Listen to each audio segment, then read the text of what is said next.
स्वामिनिति नमो आचार्यपादाय निताय कृपाप्रदायिने गौरकथादामदाय नगरग्रमतारिणे नमो विष्णुपादाय कृष्णप्रेष्ठाय भूतले श्रीमते भक्तिवेदान्तस्वामिनिति नमिने नमस्ते सारस्वते देवे गौरवाणी प्रचारिणि निर्विशेष शून्यवादि पाश्चात्यदेशतारिणि तप्तकाञ्चन गौराङ्गी राधे वृन्दावनेश्वरि वृषभानुसुते देवे प्रणमामि हरिप्रिये हे कृष्णा करुणा सिन्धु दीनबन्धु जगत्पते गोपेश गोपिका कान्त राधाकान्त नमोऽस्तुते नमो महावदन्याय कृष्णप्रेमप्रदायते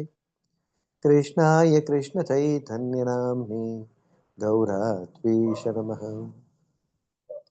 जय श्री कृष्ण चैतन्य प्रभु नित्यानंद श्री अद्वैत गदाधर श्रीवासादि गौरभक्तवृंद हरे कृष्ण कृष्ण कृष्ण हरे हरे हरे राम राम राम हरे हरे वाञ्छकल्पतरुभ्यश्च कृपा सिन्धुभ्यः च पतितानां पावनेभ्यो वैष्णवेभ्यो नमो नमः जगद्गुरु श्रील प्रभुपाद की जय पतित पावन श्रील गुरुदेव की जय अनंत कोटि वैष्णव वृंद की जय हरे ಕೃಷ್ಣ. ಸೊ ಇಲ್ಲಿ ಕೂಡಿರುವಂತಹ ಎಲ್ಲ ಭಕ್ತರಿಗೂ ನನ್ನ ಸಾಷ್ಟಾಂಗ ನಮಸ್ಕಾರಗಳು. ಈ ಒಂದು ಅವಕಾಶವನ್ನು ಕಲ್ಪಿಸಿಕೊಟ್ಟಂತಹ ಭಕ್ತರಿಗೆ, ಅದರಲ್ಲಿ ಮುಖ್ಯವಾಗಿ ಶ್ರೀಮಾನ್ ಮುರಾರಿ ಮಾಧವ್ ಪ್ರಭುಗಳಿಗೆ ನನ್ನ ಸಾಷ್ಟಾಂಗ ನಮಸ್ಕಾರಗಳು. ನಾವು ಗುರುಗಳ ಬಗ್ಗೆ, ಅದರಲ್ಲೂ ಗುರುವಾರ ಪ್ರಭುಗಳು ನೋಡಿ ಒಳ್ಳೆಯ ದಿನವನ್ನು ನಮಗೆ ಕೊಟ್ಟಿದ್ದಾರೆ. ಗುರುಗಳ ಬಗ್ಗೆ ನಾವು ತಿಳ್ಕೊಳ್ಳೋದು ಬಹಳ ಬಹಳ ಮುಖ್ಯ ನಮ್ಮ ಜೀವನದಲ್ಲಿ. ಆಧ್ಯಾತ್ಮಿಕ ಜೀವನ ಬಂದು ನಮಗೆ ಗುರುಗಳು ಕೊಟ್ಟಂತಹ ಒಂದು ಭಿಕ್ಷೆ. ಆ ಭಿಕ್ಷೆ ಎಲ್ಲ ಹಲವಾರು ಭಿಕ್ಷೆಗಳಿದೆ. ಅದರಲ್ಲಿ ಇದು ಬಹಳ ಮುಖ್ಯವಾದಂತಹ ಭಿಕ್ಷೆ ನಮಗೆ ಗುರುಗಳು ಕೊಡೋದು. ಇದನ್ನ ತುಂಬಾ ಬಹಳ ಗೌಪ್ಯವಾದಂತಹ ಒಂದು ವಿಷಯ. ಯಾವುದು? ನಮಗೂ ಮತ್ತೆ ಗುರುಗಳು ಇರುವ ಒಂದು ಸಂಬಂಧ. ಅದು ಒಂದೊಂದು ಭಕ್ತರಿಗೂ ಶಿಷ್ಯರಿಗೂ ಅದು ಬಹಳ ವ್ಯತ್ಯಾಸವಾಗಿರುತ್ತೆ.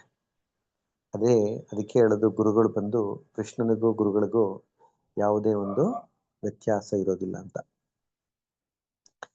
ಹೇಗೆ ಕೃಷ್ಣನ ಸಂಬಂಧ ಎಲ್ಲ ಜೀವರಾಶಿಗಳಿಗೆ ಬೇರೆ ಬೇರೆಯಾಗಿರುತ್ತೋ, ಅವರ ಆಸೆಗೆ ತಕ್ಕಂತೆ ಇರುತ್ತೋ, ಅದೇ ತರ ಗುರುಗಳ ಒಂದು ಸಂಬಂಧ ಶಿಷ್ಯನ ಜೊತೆ ಅದು ಬಹಳ ಯುನೀಕ್ ಆಗಿರುತ್ತೆ, ವ್ಯತ್ಯಾಸವಾಗಿರುತ್ತೆ. ಆ ಒಂದು ಶಿಷ್ಯನಿಗೆ ಯಾವ ದಾರಿ ತೋರಿಸಬೇಕು, ಯಾವ ಒಂದು ಪಾಠವನ್ನು ಕಲಿಸ್ಕೊಡ್ಬೇಕು ಅನ್ನೋದನ್ನ ಅವರು ಗುರುಗಳಿಗೆ ಮಾತ್ರ ಗೊತ್ತು. ಅದು ಬಹಳ ಒಂದು ಗೌಪ್ಯವಾದ ವಿಷಯ. ಅದರಿಂದ ಒಬ್ಬೊಬ್ಬರ ಎಕ್ಸ್ಪೀರಿಯನ್ಸು ಒಂದೊಂದು ತರ ಇರುತ್ತೆ, ಬೇರೆ ಬೇರೆ ತರ ಇರುತ್ತೆ. ಅದೇ ಒಂದು ಸಂಬಂಧ ಅಂತ ಹೇಳೋದು. ಇಲ್ಲಿ ನಾವು ನೋಡಿದ್ರೆ ಗುರುಗಳ ಬಗ್ಗೆ ನಾವು ಅಪಾರವಾದಂತಹ ಒಂದು ಪ್ರೀತಿ ಪ್ರೇಮ ಇರಬೇಕು. ಯಾಕಂದ್ರೆ ನಾವು ತಿಳ್ಕೊಂಡಿದ್ದೀವಲ್ವಾ, ವಿಷ್ಣುನಿಗೂ ಗುರುಗಳು ಯಾವುದೇ ಒಂದು ವ್ಯತ್ಯಾಸ ಇರೋದಿಲ್ಲ. ಅದರಿಂದ ಅದು ನಮಗೆ ಅಷ್ಟೊಂದು ತುಂಬಾ ನಂಬಿಕೆ ಇರಬೇಕು, ತುಂಬಾ ಪ್ರೀತಿ ಇರಬೇಕು ಗುರುಗಳ ಮೇಲೆ. ಅವಾಗ್ಲೇ ನಾವು ಈ ಒಂದು ಭಕ್ತಿ ಮಾರ್ಗದಲ್ಲಿ ಮುಂದೆ ಸಾಗಲಿಕ್ಕೆ ಸಾಧ್ಯ ಅಂತ. ನಾವು ನೆಕ್ಟರ್ ಆಫ್ ಇನ್ಸ್ಟ್ರಕ್ಷನ್ ಉಪದೇಶಾಮೃತದಲ್ಲಿ ನೋಡಿದ್ರು ಕೂಡ 3ನೇ ಒಂದು ಶ್ಲೋಕದಲ್ಲಿ ನಿಮಗೆ ರೂಪ ಗೋಸ್ವಾಮಿ ಹೇಳ್ಕೊಟ್ಟಿದ್ದಾರೆ. ಏನಂತ? ಉತ್ಸಾಹ ನಿಶ್ಚಯಾತ್ ಧೈರ್ಯಾತ್ ತತ್ತತ್ ಕರ್ಮ ಪ್ರವರ್ತನಾತ್ ಸಂಗತ್ಯಾಗತ್ ಸತೋ ವೃಥೇ ಸದ್ಭಿರ್ ಭಕ್ತಿ ಪ್ರಸಾದಯಾತ್ ಅಂತ. ಅಂದ್ರೆ ಭಕ್ತಿ ಮಾರ್ಗದಲ್ಲಿ ನಾವು ಮುಂದೆ ಹೋಗ್ಲಿಕ್ಕೆ ಹಲವಾರು ವಿಷಯಗಳನ್ನ ಉಪದೇಶಾಮೃತದಲ್ಲಿ ನಮಗೆ ತಿಳಿಸ್ಕೊಟ್ಟಿದ್ದಾರೆ. ಅದರಲ್ಲೂ ಸತೋವ್ರತೆ ಅಂತ ಹೇಳ್ತಾರೆ. ತುಂಬ ಮುಖ್ಯವಾದದ್ದು, ಎಲ್ಲ ಮುಖ್ಯವಾದದ್ದೇ, ಅದರಲ್ಲೂ ಇದು ಮುಖ್ಯವಾದದ್ದು ಏನಂತಂದ್ರೆ, ನಮ್ಮ ಆಚಾರ್ಯರುಗಳು ನಮಗೆ ಏನು ಹೇಳ್ಕೊಟ್ಟಿದ್ದ ದಾರಿ ತೋರಿಸಿದಾರೋ ಆ ದಾರಿಯಲ್ಲಿ, ಆ ಮಾರ್ಗದಲ್ಲಿ ನಾವು ನಡೆಯಬೇಕು ಅಂತ. ಅದಕ್ಕೋಸ್ಕರನೇ ಶ್ರೀ ಚೈತನ್ಯ ಮಹಾಪ್ರಭು, ಕೃಷ್ಣನೇ ಶ್ರೀ ಚೈತನ್ಯ ಮಹಾಪ್ರಭು ಆಗಿ ಬಂದು ನಮಗೆ ಈ ಸಂಕೀರ್ತನ ಆಂದೋಲನವನ್ನು ನಮಗೆ ಪರಿಚಯ ಮಾಡಿಕೊಟ್ಟು ನಮಗೆ ಹೋದ್ರು. ಇದನ್ನ ನೀವು ನಿಮ್ಮ ಜೀವನದಲ್ಲಿ ಅಳವಡಿಸ್ಕೊಳ್ಳಿ ಅಂತ. ಅದನ್ನ ಹೇಗೆ ಅಳವಡಿಸ್ಕೊಳ್ಬೇಕು ಅನ್ನೋದು ಕೂಡ ನಮಗೆ ಅವರು ತೋರಿಸ್ಕೊಟ್ರು.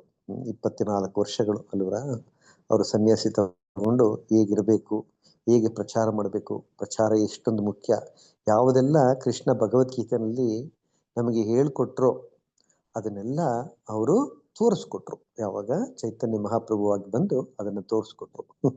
ಒಂದು ಥಿಯರಿ, ಇನ್ನೊಂದು ಪ್ರಾಕ್ಟಿಕಲ್ಸ್ ಅಲ್ವರ. ನಾವು ಕಾಲೇಜಲ್ಲಿ ಶಾಲೆಗಳೆಲ್ಲ ನೋಡಿದ್ದೀವಿ. ಥಿಯರಿ ಎಲ್ಲ ಆದ್ಮೇಲೆ ಕಲ್ತ್ಕೊಂಡ್ಮೇಲೆ ಅದನ್ನ ಹೇಗೆ ನೋಡೋದು ಪ್ರಾಕ್ಟಿಕಲ್ ಆಗಿ ಅನ್ನತ್ತಾ ನಮ್ಗೆ ಲ್ಯಾಬ್ ಕರ್ಕೊಂಡೋಗಿ ತೋರಿಸ್ಕೊಡ್ತಾ ಇದ್ರು. ಆಗ ಹಾ ಮೇಡಮ್ ನೀವ್ ಹೇಳೋದಿಲ್ಲ, ಅದು ಹೆಂಗೆ ಆಗ್ತಾ ಇದೆ ಇಲ್ಲಿ ಅಂತ ನಾವ್ ಹೇಳ್ತಾ ಇದ್ದೋ ಸಾರಿಗೆ ಮೇಡಮ್ಗೆ. ಆ ತರ ಕೃಷ್ಣ ನನಗೆ ಶರಣಾಗು ಅಂತ ಹೇಳ್ತಾರೆ ಹೊರತು ಆಗ ಹೇಗೆ ಶರಣಾಗೋದು ಅಂತ ಹೇಳ್ಕೊಡೋದಿಲ್ಲ. ಅದಕ್ಕೆ ಶ್ರೀಕೃಷ್ಣನೇ ಚೈತನ್ಯ ಮಹಾಪ್ರಭು ಆಗಿ ಬಂದು ಅದನ್ನ ನಮಗೆ ತೋರಿಸ್ಕೊಟ್ರು. ಅದಾದ ನಂತರ ನಮ್ಮ ಪರಂಪರೆಯಲ್ಲಿರುವಂತಹ ಆಚಾರ್ಯರುಗಳು, ನಮ್ಮ ಪರಂಪರೆ ಅಂತಲ್ಲ, ಎಲ್ಲಾ ಪರಂಪರೆಗಳಲ್ಲೂ ಆಚಾರ್ಯರುಗಳು ಮತ್ತೆ ಅದನ್ನ ತೋರಿಸ್ಕೊಟ್ರು. ಅದು ಭಗವಂತ ಹೇಳಿದಾಗ ಆಚಾರ್ಯರುಗಳೇ ನಮಗೆ ಭಗವಂತ, ಅವ್ರು ತೋರಿಸ್ಕೊಡ್ತಾರೆ. ಅದರಿಂದಲೇ ನಾವು ನಮ್ಮ ಗುರುಗಳನ್ನ, ಆಚಾರ್ಯರುಗಳನ್ನ ತುಂಬಾ ಗಂಭೀರವಾಗಿ ಗಮನಿಸ್ಬೇಕು. ಅವ್ರು ಮಾಡಂತಹ ಒಂದೊಂದು ವಿಷಯಗಳನ್ನು, ಅವ್ರು ತೋರಿಸ್ಕೊಟ್ಟಂತ ಮಾರ್ಗಗಳು, ಅವರಿಗೆ ಹೇಳಿದ ವಿಷಯಗಳನ್ನು ಅದನ್ನ ಯಾವಾಗ್ಲೂ ಚರ್ಚೆ ಮಾಡ್ತಾ ಇರ್ಬೇಕು. ಅದು ಭಗವದ್ಗೀತೆ ತರ ಅವ್ರು ಕೊಡುವಂತ ಉಪದೇಶಗಳು, ಅವ್ರಿಗೆ ಹೇಳುವಂತ ವಿಷಯಗಳೆಲ್ಲ ಒಂದೊಂದು ಬಾರಿ ಒಂದೊಂದು ಅರ್ಥವನ್ನು ಕೊಡುತ್ತೆ ನಮಗೆ. ಅವಾಗ್ಲೇ ನಮ್ಗೆ ಅರ್ಥ ಆಗೋದು ನಾವು ಯಾವ ಒಂದು ಲೆವೆಲ್ ಅಲ್ಲಿ ಇದೀವೋ, ಹಂತದಲ್ಲಿದ್ದೀವೋ, ಆ ಹಂತದಲ್ಲಿ ನಮಗೆ ಹೇಗೆ ತಿಳ್ಕೊಳ್ಬೇಕೋ ಆ ತರ ಅದು ರಿವೀಲ್ ಆಗುತ್ತೆ. ಆ ಒಂದು ಇನ್ಸ್ಟ್ರಕ್ಷನ್, ಒಂದೇ ಇನ್ಸ್ಟ್ರಕ್ಷನ್ ನಮಗೆ ಬೇರೆ ಬೇರೆ ಸಮಯದಲ್ಲಿ ಬೇರೆ ಬೇರೆ ತರ ನಮಗೆ ಪಾಠಗಳನ್ನು ಕಲಿಸ್ಕೊಡುತ್ತೆ. ಅದೇ ಆಧ್ಯಾತ್ಮಿಕ್ಕೂ ಭೌತಿಕಕ್ಕೂ ಇರುವಂತಹ ಒಂದು ವ್ಯತ್ಯಾಸ. ನಾವು ಭಗವದ್ಗೀತೆಯನ್ನ ಮೊದಲು ಓದಿದಾಗ ಅರ್ಥ ಮಾಡ್ಕೊಳ್ಳೋ ವಿಧಾನ ಬೇರೆ, ಒಂದು 5 ವರ್ಷ ಆದ್ಮೇಲೆ ಮತ್ತೆ ನಮಗೆ ಅದು ಅರ್ಥ ಆಗೋದೇ ವಿಧಾನ ಬೇರೆ. ಅದೇ ಪುಸ್ತಕನೇ, ಅದೇ ಶ್ಲೋಕಗಳೇ, ಅದೇ ಹೇಳಿಕೆನೆ, ಕೃಷ್ಣ ಹೇಳಿದ್ದೆ ಅರ್ಜುನ, ಅರ್ಜುನ ಕೇಳಿದ್ದೆ ಕೃಷ್ಣ ಹೇಳಿದ್ದು. ಆದ್ರೆ ನೋಡಿ, ಹಂತ ಹಂತವಾಗಿ ನಾವು ಹೇಗೆ ಮುಂದುವರಿತೋ ಆ ತರನೇ ನಮಗೆ ಅರ್ಥವೂ ಬೇರೆ ಬೇರೆ ಆಗುತ್ತೆ. ನಾವು ಯಾವ ಹಂತದಲ್ಲಿದ್ದೀವೋ ಆ ಹಂತದಲ್ಲಿ ನಮಗೆ ಆ ತಿಳುವಳಿಕೆ ಬರುತ್ತೆ. ಅದೇ ತರನೇ ಗುರುಗಳು ಹೇಳಿದ್ದು ನಾವು ಒಂಥರ ಅರ್ಥ ಮಾಡ್ಕೊಂಡಿರ್ತೀವಿ. ಸ್ವಲ್ಪ ದಿನ ಆದ್ಮೇಲೆ ಅದಕ್ಕೆ ಈ ತರ ಅರ್ಥ ಅಂತ ಹೇಳ್ತಾರೆ. ಆಮೇಲೆ ಇನ್ನು ಸ್ವಲ್ಪ ಆದ್ಮೇಲೆ ಇದಕ್ಕೆ ಈ ತರ ಅರ್ಥ ಅಂತ ನಮಗೆ ಗೊತ್ತಾಗುತ್ತೆ. ಅದು ರಿವಿಲೇಶನ್. ಅದು ಆ ತರನೇ ನಮಗೆ ಗುರುಗಳು ನಮಗೆ ಪಾಠಗಳನ್ನ ಕಲಿಸ್ಕೊಡೋದು. ಸೊ ಆ ತರ ನೋಡ್ಬೇಕಾದ್ರೆ ನಮ್ಮ ಗುರುಗಳು ಬಹಳ, ಹೇಗೆ ಕೃಷ್ಣ ಲೀಲೆಗಳಿದೆಯೋ ಅದೇ ತರ ಗುರುಗಳ ಲೀಲೆಗಳು ಕೂಡ ಬಹಳಷ್ಟು ಇದೆ ನಮ್ಮ ಜೀವನದಲ್ಲಿ. ಅದನ್ನ ನಾವು ನೋಡ್ಬೋದು. ನಾವು ಈ ಒಂದು ಇದರಲ್ಲಿ ಯಾವುದು ಯಕ್ಷ ಪ್ರಶ್ನೆ ಅಂತ ಬರುತ್ತೆ ನೋಡಿ ಮಹಾಭಾರತದಲ್ಲಿ. ಅದರಲ್ಲಿ ಯಮಧರ್ಮರಾಯನಿಗೂ ಯುಧಿಷ್ಠರನಿಗೂ, ಯಮಧರ್ಮರಾಯ ಯುಧಿಷ್ಠರನಾಗಿ ಬಂದು ಯಕ್ಷನಾಗಿ ಬಂದು ಪ್ರಶ್ನೆಗಳನ್ನ ಕೇಳ್ತಾ ಇರ್ತಾರೆ. ಅದೆಲ್ಲ ನಮಗೆ ಗೊತ್ತಿರುವಂಥದ್ದೇ. ಅದರಲ್ಲಿ ತುಂಬಾ ಬಹಳಷ್ಟು ವಿಷಯಗಳನ್ನ ನಾವು ತಿಳ್ಕೊಬೋದು. 125 ಪ್ರಶ್ನೆಗಳನ್ನ ಯಕ್ಷ ಕೇಳ್ತಾನೆ. ಅದರಲ್ಲಿ ಬಹಳ ಮುಖ್ಯವಾದಕ್ಕೆ ಈ ಒಂದು ಸಂದರ್ಭದಲ್ಲಿ ನಾವು ತಿಳ್ಕೊಳ್ಳೋದು ಒಂದು ಏನಂತಂದ್ರೆ, ಅದರಲ್ಲೊಂದು ಪ್ರಶ್ನೆ ಕೇಳ್ತಾನೆ ಯಕ್ಷ. ಅಂದರೆ ಯಮಧರ್ಮರಾಯ ಯುಧಿಷ್ಠರ ಹತ್ರ, ಯಾವ ಮನುಷ್ಯನನ್ನು ಎಲ್ಲರೂ ಪ್ರೀತಿಸ್ತಾರೆ ಅಂತ, ಯಾರನ್ನ ಅಂತ ಕೇಳ್ತಾರೆ. ಅಂದ್ರೆ ಎಲ್ಲರೂ ಒಂದು ಮನುಷ್ಯನ ಪ್ರೀತಿ ಮಾಡ್ತಾರೆ, ಅವನ್ನ ಒಂದು ಅವ್ರ ಮೇಲೆ ಯಾವುದೇ ಒಂದು ಕೋಪ ಮಾಡ್ಕೊಳ್ಳಲ್ಲ, ಎಲ್ಲ ಪ್ರೀತಿ ತೋರಿಸ್ತಾರೆ ಅವ್ರ ಮೇಲೆ. ಯಾರು ಅಂತಂತಂದ್ರೆ ಆಗ ಯುಧಿಷ್ಠಿರ ಹೇಳ್ತಾನೆ, ಯಾರೊಬ್ಬನ ಹತ್ರ ಈ ಒಂದು ಅಹಂಕಾರವಿರೋದಿಲ್ವೋ, ಫಾಲ್ಸ್ ಈಗೋ ಇರಲ್ವೋ, ಆತನನ್ನು ಎಲ್ಲರೂ ಪ್ರೀತಿಸ್ತಾರೆ ಅಂತ ಹೇಳ್ತಾರೆ. ಅದಕ್ಕೆ ನೋಡ್ಬೋದು ನಮ್ಮ ಗುರುಗಳು ಅವ್ರಿಗೆ ಈ ಒಂದು ಅಹಂಕಾರ ಅನ್ನೋದೇ ಅವ್ರ ಹತ್ರ ಇರೋದಿಲ್ಲ, ಅವ್ರ ಹತ್ರ. ಅದಕ್ಕೋಸ್ಕರ ನೋಡಿ ಪ್ರಭುಪಾದರು ಹೇಳಿದ್ರು ಗುರು ಮಹಾರಾಜರಿಗೆ, 50,000 ಶಿಷ್ಯರನ್ನು ನೀನು ಪಡಿಬೇಕು ಅಂತ. ಅದು ಆಯ್ತು. ಈಗ ಒಂದು 70-80 ಹೋಗ್ಬಿಟ್ಟು ಟಚ್ ಮಾಡ್ಬಿಟ್ಟಿದ್ದಾರೆ. 1000 ಜನಗಳನ್ನ ಶಿಷ್ಯಂದ್ರನ್ನ ಈಗ ನಮ್ಮ ಗುರು ಮಹಾರಾಜು ದೀಕ್ಷೆ ಕೊಟ್ಟಿದ್ದಾರೆ. ಅಷ್ಟೊಂದು ಜನಗಳಿಗೆ ಅವರು ಬ್ಯಾಕ್ ಟು ಗಾಡ್ ಇಟ್, ಭಗವಂತನಿಗೆ ಕರೆದುಕೊಂಡು ಹೋಗೋದಕ್ಕೆ ಅವರು ಪ್ರತಿದಿನವೂ ಪ್ರಯತ್ನ ಮಾಡ್ತಿದ್ದಾರೆ. ಆದ್ರಿಂದನೇ ಅವರು ಅವರ ಈ ಒಂದು ಹುಷಾರಿಲ್ಲದೆ ಇದ್ರು ಅವರ ದೇಹದ 70% ಕೆಲಸನೇ ಮಾಡೋದಿಲ್ಲ. ನೋಡ್ಕೊಳ್ಳಿ ಎಷ್ಟೊಂದು ಕಷ್ಟ ಇರ್ಬೋದು ಆ ಥರ ಇರ್ಬೇಕಾದ್ರೆ. ಆ ಒಂದು ಆ ಥರ ಇರ್ಬೇಕಾದ್ರೂ ದೇಹ ಅವ್ರು ಈಗೂ ಕೂಡ ಯಾವ ಥರ ಪ್ರಚಾರ ಮಾಡ್ತಾರೆ ಅಂತಂದ್ರೆ ಅವರ ಇವ್ರು ಹೇಳ್ತಾರೆ ಪರ್ಸನಲ್ ಅಸಿಸ್ಟೆಂಟ್ಸ್ ಎಲ್ಲ. ಆ ಥರ ಯಾರ ಕೈಯಲ್ಲೂ ಈಗ ಎಲ್ಲಾ ಚೆನ್ನಾಗಿರೋರು ಕೂಡ ಅವರ ಥರ ಪ್ರಚಾರ ಮಾಡಲಿಕ್ಕೆ ಸಾಧ್ಯವೇ ಇಲ್ಲ ಅಂತ. ಅದೇ ಆಚಾರ್ಯರಿಗೂ ನಮಗೂ ಇರುವಂತಹ ಒಂದು ವ್ಯತ್ಯಾಸ. ಅವ್ರು ತೋರಿಸ್ಕೊಡ್ತಾರೆ ನಮಗೆ ನಮ್ಮ ಜೀವನದಲ್ಲಿ. ನಮಗೇನಾದ್ರೂ ಸ್ವಲ್ಪ ತಲೆನೋವು ಬಂದ್ಬಿಡ್ತು ಅಂದ್ರೆ ಅವತ್ತು ಆ ಸಂಡೇ ನಾವು ಹೋಗೋದೇ ಇಲ್ಲ ಅಲ್ವರ ದೇವಸ್ಥಾನಕ್ಕೆ. ಅಥವಾ ಮನೆಗೆ ಯಾರೋ ಒಬ್ರು ಗೆಸ್ಟ್ ಬಂದ್ರು ಅಂತಂದ್ರೆ ಅವತ್ತು ನಾವು ಕಟ್ ಮಾಡ್ಬಿಡ್ತೀವಿ ಇದಕ್ಕೆ. ದೇವಸ್ಥಾನಕ್ಕೆ ಹೋಗೋದೇ ಇಲ್ಲ, ಸೇವೆಗಳು ಮಾಡೋದೇ ಇಲ್ಲ. ಸಂಡೇ 500 ಜನ ಬರ್ತಾರೆ ಅಲ್ವರ. 500 ಜನಕ್ಕೆ 600 ಜನಕ್ಕೆ ನಾವು ವೈಷ್ಣವರ ಸೇವೆ ಮಾಡ್ತೀವಿ ಅಲ್ವರ. ಆ ವೈಷ್ಣವ ಸೇವೆ ಗುರುಗ್ ಮಾಡಿ, ಆಮೇಲೆ ಕೃಷ್ಣನಿಗೆ ಮಾಡಿ, ಗುರುಗ್ ಮಾಡಿ, ಆಮೇಲೆ ವೈಷ್ಣವ್ರಿಗೆ ಮಾಡ್ತೀವಿ. ಅದು ಎಷ್ಟೊಂದು ಉನ್ನತವಾದಂತಹ ಒಂದು ಸೇವೆ. ಅದಕ್ಕಿಂತ ಒಂದು ಸೇವೆ ಇರುತ್ತಾ? ಆದ್ರೆ ನಾವು ಆ ಸೇವೆ ಬಿಟ್ಟು ಬೇರೆ ಎಲ್ಲ ಮಾಡೋದಕ್ಕೆ ನಾವು ರೆಡಿ ಆಗಿರ್ತೀವಿ. ಯಾವುದೋ ಒಂದು ಚಿಕ್ಕ ವಿಷಯ ಸಿಕ್ಕಿದ್ರೆ ಸಾಕು ತಪ್ಪಿಸ್ಕೊಳ್ಳೋದಕ್ಕೆ ತಪ್ಪಿಸ್ಕೊಂಡ್ಬಿಡ್ತೀವಿ ನಾವು. ಅದು ಬಹಳ ಬಹಳ ಮುಖ್ಯವಾದಂತಹ ಒಂದು ವಿಷಯಗಳು. ಅವರು ICUನಲ್ಲಿ ಇದ್ರು ಕೂಡ ಅವ್ರು ಏನ್ ಮಾಡ್ತಾರೆ, ಅವರು ಕ್ಲಾಸ್ಗಳನ್ನ ಕೊಡ್ತಾನೆ ಇರ್ತಾರೆ ಅವರು. ಅದನ್ನ ನಾವು ಬಹಳಷ್ಟು ನೋಡಿರ್ಬೋದು. ಅವ್ರಿಗೆ ಈ ಒಂದು ಈಗೋ ಅನ್ನೋದು ಅವ್ರ ಹತ್ರ ಸ್ವಲ್ಪನೂ ಇರಲ್ಲ. ಅದಕ್ಕೋಸ್ಕರನೇ ಅವ್ರನ್ನ ಎಲ್ಲರೂ ಗುರು ಮಹಾರಾಜರು ಅಂತಂದ್ರೆ ಅಷ್ಟೊಂದು ಪ್ರೀತಿ. ಎಲ್ಲಾರು ಒಂದು ಜಾಗದಲ್ಲಿ ಸ್ವಲ್ಪ ಇದು ಏನು ಹನಿ ಅದೇನಾದ್ರು ಕೆಳಗೆ ಬಿದ್ಬಿಟ್ರೆ ಅಲ್ಲಿ ಇಷ್ಟೊಂದು ನೊಣಗಳು ಹಂಗೆ ಬಂದ್ಬಿಡ್ತವೆ ಅಲ್ವಾ, ಇರುವೆಗಳು ಬಂದ್ಬಿಡ್ತವೆ ಹಾಗೆ.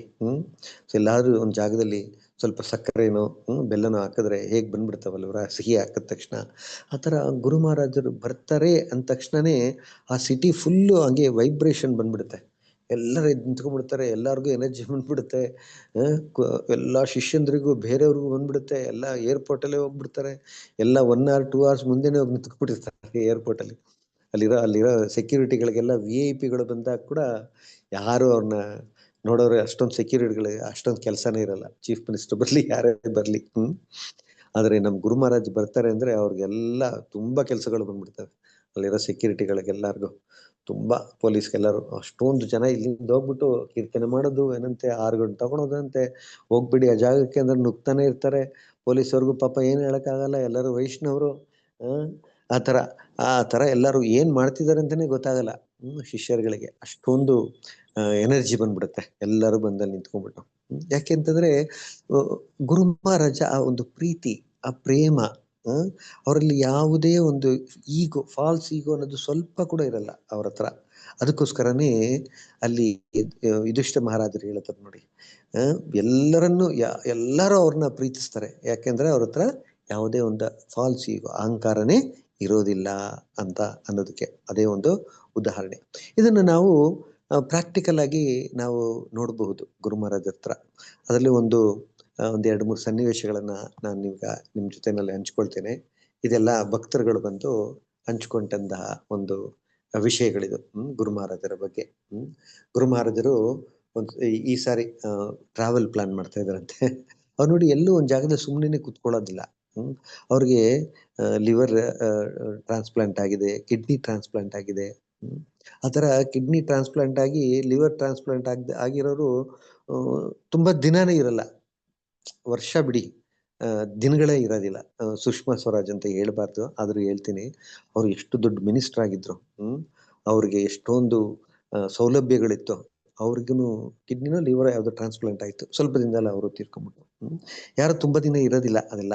ಆದ್ರೆ ನಮ್ ಗುರು ಮಹಾರಾಜ ನೋಡಿ, ಅದಕ್ಕೇನೆ ಸಾಧಾರಣಂತ ಮನುಷ್ಯರಿಗೂ ಗುರುಗಳು ಇರುವಂತ ವ್ಯತ್ಯಾಸ. ನಮ್ ಗುರುಗಳು ಯಾವಾಗ ಬೇಕಾದ್ರೂ ಅವರು ಭಗವಂತನ ಕಡೆಗೆ ಅವರು ಹಿಂದಿರುಗ್ಬಹುದು ಅವರ ಸ್ವ ಇಚ್ಛೆಯಿಂದ. ಅವ್ರು ನಾನು ಇಲ್ಲಿರ್ತೀನಿ, ಇನ್ನೂ ಪ್ರಚಾರ ಮಾಡ್ಬೇಕು, ಇನ್ನೂ ನನಗೆ ಗುರು ಮಹಾರಾಜರು ಕೊಟ್ಟಂತಹ ಆದೇಶಗಳು ಮುಗುದಿಲ್ಲ, ನನ್ನ ತೃಪ್ತಿಗೆ ಅದು ನಾನು ತೃಪ್ತಿಯಾಗಿಲ್ಲ, ನನ್ನ ನನ್ನ ನನ್ನ ಗುರುಗಳಿಗೆ ಇನ್ನೂ ನಾನು ಸೇವೆ ಮಾಡಬೇಕು ಅಂತ ನೋಡಿ, ಅಷ್ಟೊಂದು ಕಷ್ಟ ಇದ್ರೂ ಕೂಡ ಅವ್ರು ಇನ್ನೂ ಆ ಸೇವೆಯನ್ನು ಮಾಡ್ತಿದ್ದಾರೆ ಅಲ್ವಾ. ನಾವು ನೋಡಿದ್ದೀವಿ ಎಷ್ಟೋ ವಯಸ್ಸಾದವರು ಅವ್ರು ಹೇಳ್ತಾ ಇರ್ತಾರೆ, ಅಯ್ಯೋ ಈ ತರ ಇರೋದಕ್ಕಿಂತ ಸತ್ತೋಗ್ಬಿಟ್ರೆ ಸಾಕು, ದೇವ್ರು ನನ್ನ ಯಾಕೆ ಕರ್ಕೊಳ್ತಾನೆ ಇಲ್ಲ ಅಂತ ಹೇಳ್ತಾರೆ. ಅದೇನೇ ಗುರುಗಳಿಗೂ ಬೇರೆಯವ್ರಿಗೂ ಇರುವಂತ ವ್ಯತ್ಯಾಸ. ಆ ತರ ಒಂದು ಕಂಡೀಷನ್ ಇರ್ಬೇಕಾದ್ರೆ ಎಲ್ಲರೂ ಈ ದೇಹ ಬಿಟ್ಟೋಗ್ಬಿಟ್ರೆ ಸಾಕು ಅಂತಾರೆ. ಆದರೆ ಗುರುಗಳು ನೋಡಿ, ಆ ದೇಹನ ಇನ್ನೂ ಸ್ವಲ್ಪ ಯೂಸ್ ಮಾಡ್ತೀನಿ, ಈ ದೇಹನ ಇನ್ನೂ ಸ್ವಲ್ಪ ಯೂಸ್ ಮಾಡ್ತೀನಿ ಅಂತ. ನಾವೆಲ್ಲ ಮನೇಲಿ ಏನ್ ಮಾಡ್ತೀವಿ, ಈ ಟೂತ್ ಪೇಸ್ಟ್ ಮುಗ್ದೋಗ್ಬಿಟ್ಟಾಗ ಅಮ್ಕಿ ಇನ್ನೂ ಎತ್ತೀವಿ ಇನ್ನೂ ಸ್ವಲ್ಪ ಜನ ಏನ್ ಮಾಡ್ತಾರೆ ಅದನ್ನ ಕಟ್ ಮಾಡ್ಬಿಟ್ಟು ಹಂಗೆ ಒರೆಸಿ ಎತ್ತಾರೆ, ಯಾಕಂದ್ರೆ ವೇಸ್ಟ್ ಆಗ್ಬಾರ್ದಲ್ವಾ ಅಂತ. ಆ ತರ ಗುರು ಮಹಾರಾಜ್ ನೋಡಿ, ಅವರು ಈ ದೇಹನ ಇನ್ನೂ ಸ್ವಲ್ಪ ಯೂಸ್ ಮಾಡೋಣ ನನ್ನ ಗುರುಗಳ ಸೇವೆಗೆ, ಜನಗಳಿಗೆ ಇನ್ನೂ ಸೇವೆ ಯೂಸ್ ಮಾಡೋಣ, ಇನ್ನೂ ಅದನ್ನ ಉಪಯೋಗಕ್ಕೆ ಬರ್ಲಿ ಅಂತ ಅಷ್ಟೊಂದು ಉಪಯೋಗಿಸ್ತಾರೆ. ನಾವೆಲ್ಲ ಏನ್ ಮಾಡ್ತೀವಿ, ನಾವೆಲ್ಲ ಭೌತಿಕವಾದಂತಹ ಒಂದು ಆಸೆಗಳಿಗೋಸ್ಕರ, ನಮ್ಮ ಇಂದ್ರಿಯ ತೃಪ್ತಿಗೋಸ್ಕರ ನಾವು ಇನ್ನೂ ಸ್ವಲ್ಪ ಅಂತೀವಿ ನೋಡಿ. ಅವ್ರಿಗೂ ಅದಕ್ಕೆ ಗುರುಗಳಿಗೂ ನಮ್ಗೂ ಇರುವಂತಹ ಒಂದು ವ್ಯತ್ಯಾಸ. ಅದಕ್ಕೆ ಅವ್ರು ತೋರಿಸ್ಕೊಡ್ತಾರೆ ಹೇಗಿರ್ಬೇಕು ನಾವು ಜೀವನದಲ್ಲಿ ಅಂತ. ಅದೇ ತರನೇ ನೋಡಿ, ಅವರ ಗುರುಗಳು ಅಂದ್ರೆ ನಮ್ಮ ಶ್ರೀಲ ಪ್ರಭುಪಾದರು, ಜಗದ್ಗುರು ಶ್ರೀಲ ಪ್ರಭುಪಾದರು, ಅವರು ತೋರಿಸ್ಕೊಟ್ರು. ಅವರು ಇನ್ನೇನು ಸ್ವಲ್ಪ ಹೊತ್ತಿನಲ್ಲಿ ಅವರು ಉಸಿರು ಈ ದೇಹ ಬಿಟ್ಟು ಹೋಗ್ತೀನಿ ಅನ್ನೋವಾಗ ಕೂಡ ಅವರು ಟ್ರಾನ್ಸ್ಲೇಷನ್ ಮಾಡ್ತಾ ಇದ್ರು, ತನ್ನ ಶಿಷ್ಯರುಗಳಿಗೆ ಪ್ರವಚನ ಕೊಡ್ತಾ ಇದ್ರು.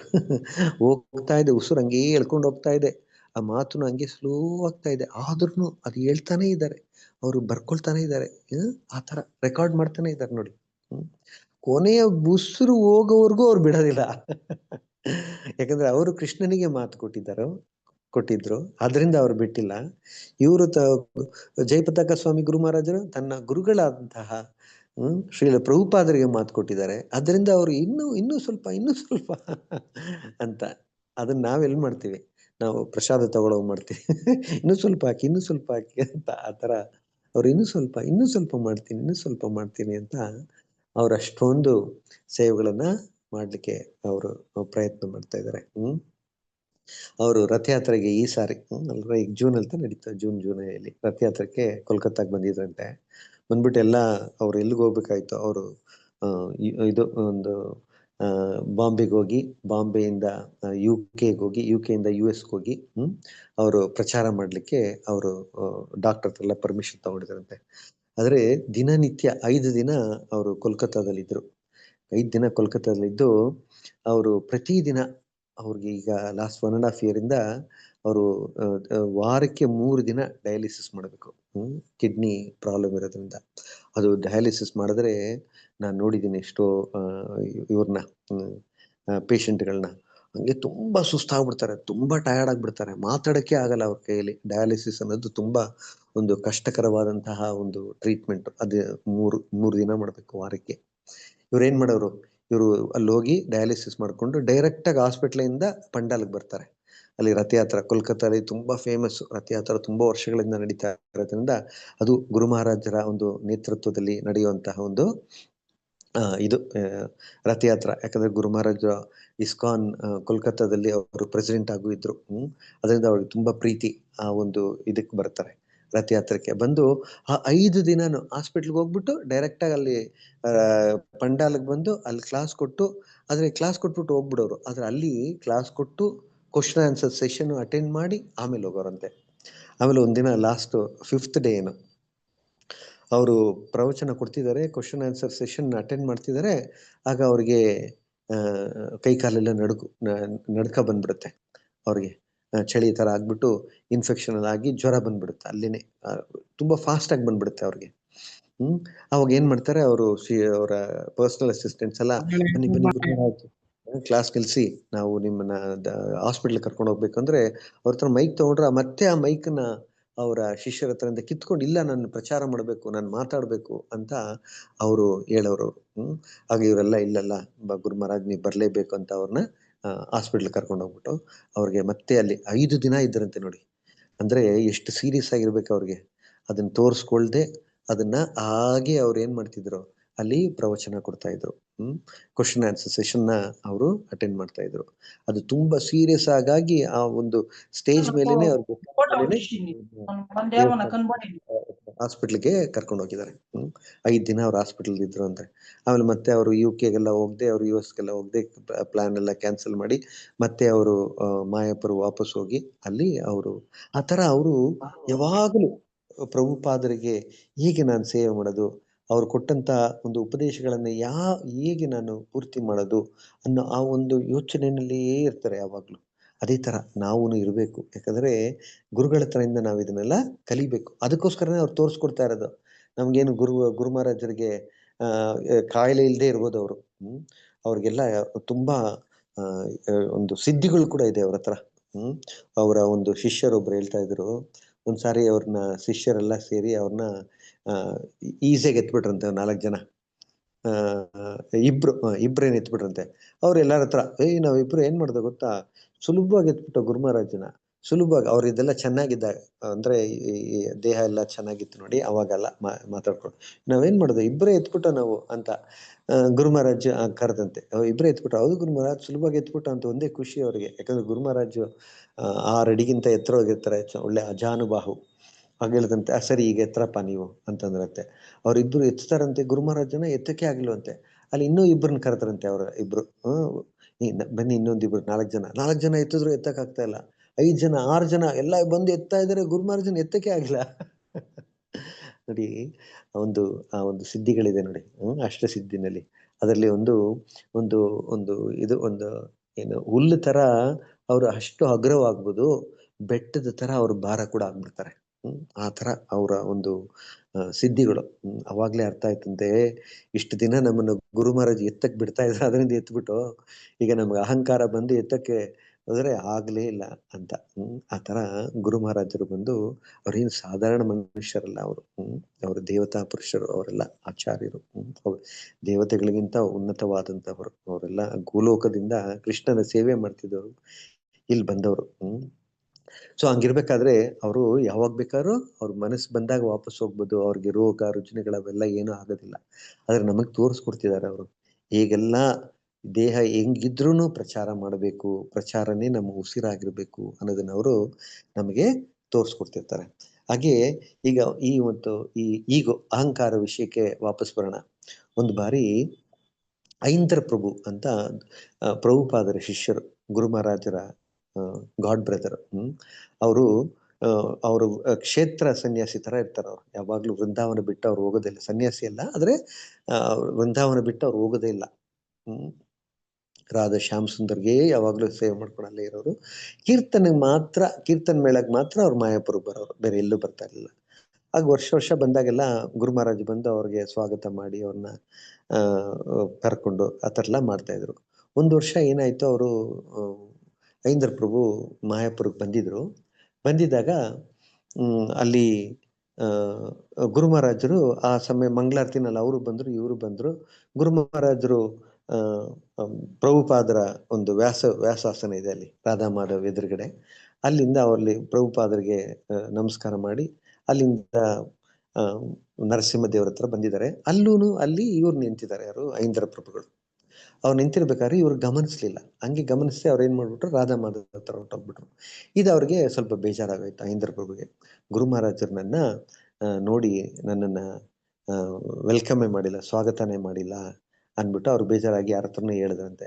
ಯಾರ ಹತ್ರನೂ ಹೇಳಿದಾಗ ಅದೇನಾಗ್ಬಿಡ್ತು, ಅದು 2-3 ಜನಗಳ ಹತ್ರ ಅದು ಆ ಒಂದು ವಿಷಯ ಹೊರಟೋಯ್ತು. ಎಲ್ಲರೂ ಇದು ಐಂದ್ರ ಪ್ರಭುನ ಗುರು ಮಹಾರಾಜರು ಸ್ವಾಗತನೇ ಮಾಡಿಲ್ವಂತೆ ಈ ಸಾರಿ ಅಂತ ಅದು ಹಬ್ಬಿಡ್ತು ಆ ವಿಷಯ. ಅದೇನಾಯ್ತು, ಅದು ಗುರು ಮಹಾರಾಜರ ಒಂದು ಶಿಷ್ಯರ ಹತ್ರನೂ ಹೋಗಿ ಕಿವಿಗೂ ಅದಕ್ಕೆ ಬೀಳ್ತು. ಅವ್ರು ಹೋಗ್ಬಿಟ್ಟು, ಗುರು ಮಹಾರಾಜರೇ ನಿಮ್ಮ ಹತ್ರ ಒಂದು ಹೇಳ್ಬೇಕು. ಏನು ಅಂತ ಕೇಳಿದ್ರೆ, ಈ ತರ ಐಂದ್ರ ಪ್ರಭುನ ನೀವು ಈ ಸಾರಿ ಸ್ವಾಗತ ಮಾಡಿಲ್ವಂತೆ, ಅವ್ರನ್ನ ಇಗ್ನೋರ್ ಮಾಡ್ಬಿಟ್ರಂತೆ, ಅವ್ರು ಬೇಜಾರು ಪಟ್ಕೊಂಡಿದ್ದಾರೆ ಅಂತ. ಹೌದಾ ಅಂತ ಅಂದ್ಬಿಟ್ಟು ಅವ್ರು ಏನ್ ಮಾಡಿದ್ರಂತೆ, ನಾನು ಈಗ ಹೋಗಿ ಮೀಟ್ ಮಾಡ್ತೀನಿ ಅಂದಾಗ ಅವ್ರ ಶಿಷ್ಯ ಹೇಳಿದ್ರು, ಇಲ್ಲ ಗುರು ಮಹಾರಾಜ್, ಈಗ ನಾಳೆಯಿಂದ ಇದು ಸ್ಟಾರ್ಟ್ ಆಗ್ತಿದೆ, ಪರಿಕ್ರಮ, ನವದ್ವೀಪ್ ಪರಿಕ್ರಮ. ಇವತ್ತು ಪ್ರೋಗ್ರಾಮ್ ಇದೆ, ಆದಿವಾಸ ಇದೆ, ಅಲ್ಲಿ ಹೋಗಿ ನೀವು ಮಾತಾಡ್ಬೇಕು. ಅದಾದ್ಮೇಲೆ ಇಂಟರ್ನ್ಯಾಷನಲ್ ಬುಕ್ ಡಿಸ್ಟ್ರಿಬ್ಯೂಷನ್ ಸೆರೆಮನಿ ಇದೆ, ನಿಮ್ಗೆ ಸಮಯನೇ ಇಲ್ಲ. ನಾಳೆ ಹೋಗ್ತೀನಿ ಅಂದ್ರಂತೆ. ಇಲ್ಲ ನಾಳೆ ಬೆಳಗ್ಗೆ ಅವರು ವಾಪಸ್ ಹೋಗ್ತಿದ್ದಾರೆ ವೃಂದಾವನಕ್ಕೆ ಅಂದಾಗ, ಆಗ ಇಮಿಡಿಯೇಟ್ ಆಗಿ ಒಂದು ಪೇಪರ್ ತಗೊಂಡು ಅದ್ರಲ್ಲಿ ಏನೋ ಬರೆದು ನೀವಿಬ್ರು ತಗೊಂಡೋಗಿ ಐಂದ್ರ ಪ್ರಭು ಕೊಡಿ ಅಂದ್ರಂತೆ. ಐಂದ್ರ ಪ್ರಭುನ ಹೋಗಿ ಅವ್ರು ಕೀರ್ತನೆ ಮೇಳ ನಡೀತಾ ಇತ್ತು. ಅವರು ಒಳ್ಳೆ ಕೀರ್ತನೆ ಆಡ್ತಾರೆ ಅವರು. ಅವ್ರಾದ್ಮೇಲೆ ಇವ್ರು 10 ಗಂಟೆ ಕೊಟ್ರಂತೆ. ಇವ್ರು 8 ಗಂಟೆಯಿಂದ 10 ಗಂಟೆವರೆಗೂ ವೆಯ್ಟ್ ಮಾಡಿ ಆಮೇಲೆ ಅವ್ರ ಕೊಟ್ಟಾಗ ಅದನ್ನ ನೋಡಿ ಅವ್ರಿಗೊಂದೇ ಆಶ್ಚರ್ಯ ಆಗ್ಬಿಡ್ತದೆ ಐಂದ್ರ ಪ್ರಭುಗೆ. ಏನ್ ಈ ತರ ಬರ್ದಿದಾರಲ್ಲ, ಎಲ್ಲಿದ್ದಾರೆ ಗುರು ಮಹಾರಾಜ್, ನಾನು ನೋಡ್ಬೇಕು ಅಂದ್ರಂತೆ ಅವರು. ಅದಕ್ಕೆ ಅವ್ರು ಹೇಳಿದ್ರಂತೆ, ಇವ್ರು ಫೋನ್ ಮಾಡಿ ಕೇಳಿದ್ದಾರೆ ಎಲ್ಲಿದ್ದಾರೆ ಅಂದ್ರೆ, ಅವರು ರೂಮಲ್ಲಿ ಇದ್ದಾರೆ, ಅಲ್ಲೊಂದು ನೇಪಾಳಿಂದ ಎಲ್ಲ ಭಕ್ತರು ಬಂದಿದ್ದಾರೆ, ಅವ್ರ ಹತ್ರ ಏನೋ ಮ್ಯಾನೇಜ್ಮೆಂಟ್ ಇಶ್ಯೂ ಮಾತಾಡ್ತಾ ಇದ್ದಾರೆ, ಮೀಟಿಂಗ್ ಅಲ್ಲಿ ಇದ್ದಾರೆ ಅಂತ. ಇವ್ರು ಅಲ್ಲಿ ಹೋದ್ರಂತೆ.